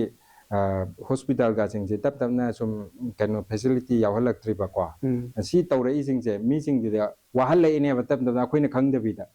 अदुना सिगुम्बा मयाम ngसाइगी मियोइबना दका लैबा मयाम सिंगजे तब तबना मांगहलै सिंगजे सी सिंगसिना डिपेंडेंस अमा लाक्तोइनेबा डिपेंडेंस अमा लाकगांदुदा मागी ngसाइगी पैसा खरा पाइबा कैदोबसिने नंग अवाटपदो आई पिरगे हारगांदुदा यानबा पोटसे अछि यामना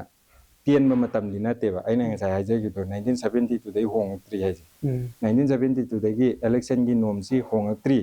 मरमदुना अखोइना होंदोकपम चंगे हाइबनिदा अदुना सी होंदोकपजी ngasi hekta तौरगा नोंगाला होंदोकनि हाइबनते अदुना वखलोन फजबजब मयाम पुथोरगा थोलइबा मोय पैसा पाइद्रगसु थोकनिंगबगी पोट अमा हंदककी कनोसिददि उरे हाइजे ममांगददि क्या उरमदे अदु होजिकते थोलइदना को अदुना मथंग मथंग सुम येंगा गांददि ꯃꯌꯥꯝ ꯊꯣꯛꯂꯛꯀꯅꯤ ꯍꯥꯏꯕꯁꯨ ꯑꯩꯈꯣꯏ ꯊꯥꯖꯕ ꯂꯩ ꯑꯗꯨꯒ ꯍꯟꯗꯛꯀꯤ ꯂꯥꯛꯀꯗꯧꯔꯤꯕ ꯏꯂꯦꯛꯁꯟꯁꯤꯗꯗꯤ ꯑꯗꯨꯛꯀꯤ ꯃꯇꯤꯛ ꯊꯣꯛꯂꯛꯀꯅꯦꯕ ꯑꯗꯨꯕꯨꯗꯤ ꯍꯧꯖꯤꯛ ꯍꯥꯏꯗꯣꯛꯇꯕ ꯃꯌꯥꯝ ꯑꯃꯁꯨ ꯀꯟꯅ ꯃꯥꯒꯤ ꯀꯦꯟꯗ꯭ꯔꯗ ꯋꯥꯛ ꯇꯧꯔꯤꯀꯣ ꯑꯗꯣ ꯑꯩ ꯏꯁꯥꯃꯛꯁꯨ ꯑꯗꯨꯝ ꯍꯥꯏꯗꯤ ꯑꯩꯈꯣꯏꯅ ꯃꯃꯥꯡꯗ ꯍꯥꯟꯅ ꯊꯣꯛꯎꯔꯕꯅꯤꯅ ꯀꯧꯕꯤꯔꯛꯄꯗꯒꯤ ꯆꯠꯂꯨꯕ ꯀꯦꯟꯗ꯭ꯔꯁꯤ ꯌꯥꯝꯃꯦ ꯍꯥꯏꯇꯥꯔꯦ ꯃꯌꯨꯝ ꯃꯌꯨꯝꯗ ꯎꯅꯔꯒ ꯋꯥꯔꯤ ꯁꯥꯕꯁꯦ ꯑꯣꯖꯥ ꯃꯇꯝꯁꯤ ꯌꯥꯝ ꯁꯥꯡꯖꯜꯂꯕꯅꯤ ꯍꯣꯏ ꯍꯣꯏ ꯑꯣꯖꯥꯒꯤ ꯋꯥꯈꯜꯂꯣꯟ ꯍꯥꯏꯇꯥꯔꯦ ꯍꯣꯏ ꯃꯅꯤꯄꯨꯔꯒꯤ ꯃꯤꯌꯥꯝꯗ ꯄꯤꯅꯤꯡꯕ ꯃꯦꯁꯦꯖ ꯁꯤ ꯈꯔ ꯊꯝꯕꯤꯔꯣ ꯑꯗꯨꯒ ꯂꯣꯏꯁꯤꯟꯅꯕ ꯇꯧꯔꯁꯦ ꯌꯥꯏ ꯀꯩꯅꯣꯗ ꯑꯩꯈꯣꯏ ꯌꯥꯝ ꯊꯣꯏꯗꯣꯛ ꯍꯦꯟꯗꯣꯛꯅ ꯍꯥꯏꯅꯤꯡꯕ ꯀꯩꯁꯨ ꯂꯩꯖꯗꯦ ꯑꯩꯈꯣꯏ ꯌꯥꯝ ꯈꯪ ꯍꯩꯕꯁꯨ ꯅꯠꯆꯗꯦꯀꯣ ꯇꯧꯕꯇꯕꯨ ꯑꯩꯈꯣꯏꯅ ꯂꯤꯁꯥꯡ ꯁꯤꯠꯅ ꯑꯩꯈꯣꯏꯅ ꯈꯜꯂꯛꯏꯕ ꯋꯥꯈꯜꯂꯣꯟꯁꯦꯀꯣ ꯍꯥꯏꯗꯤ ꯄ꯭ꯔꯖꯥ ꯑꯃ ꯑꯣꯏꯅ ꯃꯤꯆꯝ ꯑꯃ ꯑꯣꯏꯅ ꯑꯩ ꯏꯁꯥꯃꯛꯁꯨ ꯑꯩꯈꯣꯏꯅ ꯈꯜꯂꯛꯏꯕ ꯋꯥꯈꯜꯂꯣꯟꯁꯤ ꯈꯤꯇꯪ ꯆꯨꯝꯊꯣꯛꯄ ꯆꯨꯝꯕ꯭ꯔꯥꯅ ꯈꯜꯂꯤ ꯑꯩꯈꯣꯏꯅ ꯆꯥꯎꯈꯠꯄꯁꯤꯅ ꯀꯔꯤꯅꯣ ꯇꯨꯡꯗ ꯑꯣꯏꯔꯛꯏꯕ ꯑꯩꯈꯣꯏꯒꯤ ꯒ꯭ꯂꯣꯕꯦꯜꯒꯤ ꯆꯦꯟꯖꯦꯁꯁꯤꯗ ꯑꯩꯈꯣꯏꯅ ꯌꯥꯎꯒꯦ ꯍꯥꯏ ꯇꯥꯔꯒꯗꯤ ꯀꯩ ꯗꯔꯀꯥꯔ ꯂꯩ ꯀꯥꯏꯅ ꯍꯥꯏꯕꯅꯆꯤꯡꯕꯁꯦ ꯑꯗꯣ ꯑꯩꯈꯣꯏ ꯈꯨꯠꯇ 5Gꯒꯤ ꯃꯣꯕꯥꯏꯜ ꯂꯣꯏ ꯄꯥꯏꯔꯕ ꯃꯇꯝꯁꯤꯗ ꯑꯩꯈꯣꯏꯅ ꯍꯟꯊꯔꯛꯑꯒ MLAꯁꯤꯡꯅ ꯀꯣꯏꯂꯥꯁ ꯊꯥꯕ ꯈꯣꯡꯕꯥꯟ ꯀꯣꯠꯄꯗ ꯍꯥꯏꯗꯤ ꯋꯥꯈꯟꯗꯣ ꯑꯗꯨꯗ ꯍꯥꯏꯗꯤ ꯑꯗꯨꯅ ꯍꯦꯟꯅ ꯂꯨꯝꯒꯤ ꯇꯥꯔꯒꯗꯤ ꯉꯁꯥꯏ ꯑꯩ ꯈꯨꯠꯇ 5G ꯃꯣꯕꯥꯏꯜ ꯄꯥꯏꯔꯨꯕꯒꯤ ꯃꯊꯧꯁꯨ ꯇꯥꯗꯦ ꯍꯥꯏꯇꯥꯔꯦ ꯑꯗꯨꯅ ꯑꯩꯅ ꯂꯩꯕꯥꯛ ꯃꯤꯌꯥꯝꯗ ꯑꯩꯈꯣꯏꯅ ꯍꯥꯏꯖꯅꯤꯡꯕꯗꯤ ꯑꯩꯈꯣꯏꯒꯤ ꯍꯣꯡꯉꯛꯏꯕ ꯋꯥꯔꯜꯒꯤ ꯇ꯭ꯔꯦꯟꯁꯤꯗ ꯑꯩꯈꯣꯏ ꯆꯥꯎꯈꯠꯄꯁꯤ ꯌꯥꯎꯁꯤ ꯍꯥꯏ ꯇꯥꯔꯒꯗꯤ ꯑꯍꯥꯟꯕ ꯑꯣꯏꯅ ꯑꯩꯈꯣꯏꯅ ꯈꯜꯂꯤꯕ ꯋꯥꯈꯜꯂꯣꯟꯁꯤ ꯈꯤꯇꯪ ꯆꯨꯝꯊꯣꯛꯃꯤꯟꯅꯁꯤ ꯍꯥꯏꯕꯁꯦ ꯍꯥꯏꯖꯔꯒ ꯑꯩ ꯃꯇꯥꯡ ꯑꯁꯤꯗ ꯂꯣꯏꯁꯤꯟꯖꯔꯤ ꯑꯣꯖꯥ ꯌꯥꯝ ꯅꯨꯡꯉꯥꯏꯖꯔꯦ ꯑꯣꯖꯥꯒꯤ ꯑꯆꯦꯠꯄ ꯊꯋꯥꯏ ꯀꯌꯥ ꯑꯃ ꯀꯥꯏꯊꯣꯛꯄꯤꯔꯀꯥꯟꯗ ꯉꯁꯤꯒꯤ ꯊꯧꯔꯝꯁꯤꯕꯨ ꯁꯔꯨꯛ ꯌꯥꯗꯨꯅ ꯃꯄꯨꯡ ꯐꯥꯍꯟꯕꯤꯗꯃꯛꯇ ꯑꯣꯖꯥꯕꯨ ꯑꯃꯨꯛ ꯍꯟꯅ ꯊꯥꯒꯠꯄ ꯐꯣꯡꯗꯣꯛꯆꯔꯤ ꯑꯗ ELITETVꯒꯤ ꯇꯤꯝꯕꯨꯁꯨ ꯑꯩꯅ ꯊꯥꯒꯠꯄ ꯐꯣꯡꯗꯣꯛꯆꯔꯤ ꯁꯣꯁꯤꯌꯦꯜ ꯃꯤडिꯌꯥ ꯑꯃꯗꯤ ꯂꯣꯀꯦꯜ ꯇꯤꯚꯤ ꯆꯦꯅꯦꯜꯒꯤ ꯈꯨꯠꯊꯥꯡꯗ ꯌꯦꯡꯕꯤꯔꯤꯕ ꯈꯨꯗꯤꯡꯃꯛꯄꯨꯁꯨ ꯑꯃꯨꯛ ꯍꯟꯅ ꯊꯥꯒꯠꯄ ꯐꯣꯡꯗꯣꯛꯆꯔꯤ ꯃꯊꯪꯒꯤ ꯑꯦꯄꯤꯁꯣꯗꯇ ꯑꯩꯈꯣꯏꯒꯤ ꯃꯅꯤꯄꯨꯔꯒꯤ ꯂꯩꯔꯤꯕ ꯅꯍꯥ ꯑꯣꯏꯔꯤꯕ ꯃꯅꯤꯄꯨꯔꯕꯨ ꯑꯑꯣꯟꯕ ꯄꯥꯝꯕ ꯑꯩꯈꯣꯏꯒꯤ ꯇꯣꯉꯥꯟ ꯇꯣꯉꯥꯟꯕ ꯁꯤꯟꯐꯝꯗ ꯃꯤꯀꯣꯛ ꯃꯤꯊꯣꯏ ꯍꯦꯜꯂꯕꯁꯤꯡ ꯄꯨꯔꯀꯥꯟꯗ ꯃꯅꯤꯄꯨꯔꯒꯤ ꯂꯩꯔꯤꯕ ꯀꯣꯔ ꯏꯁꯨꯁꯤꯡ ꯑꯁꯤꯒꯤ ꯃꯇꯥꯡꯗ ꯈꯟꯅ ꯅꯩꯅꯅꯕꯒꯤꯗꯃꯛꯇ ꯑꯃꯨꯛ ꯍꯟꯅ ꯂꯥꯛꯆꯒꯦ ꯉꯁꯤꯒꯤ ꯑꯣꯏꯅꯗꯤ ꯀꯥꯏꯅꯗꯕ ꯌꯥꯊꯪ ꯅꯤꯖꯔꯤ ꯄꯤꯅꯕꯤꯔꯁꯤ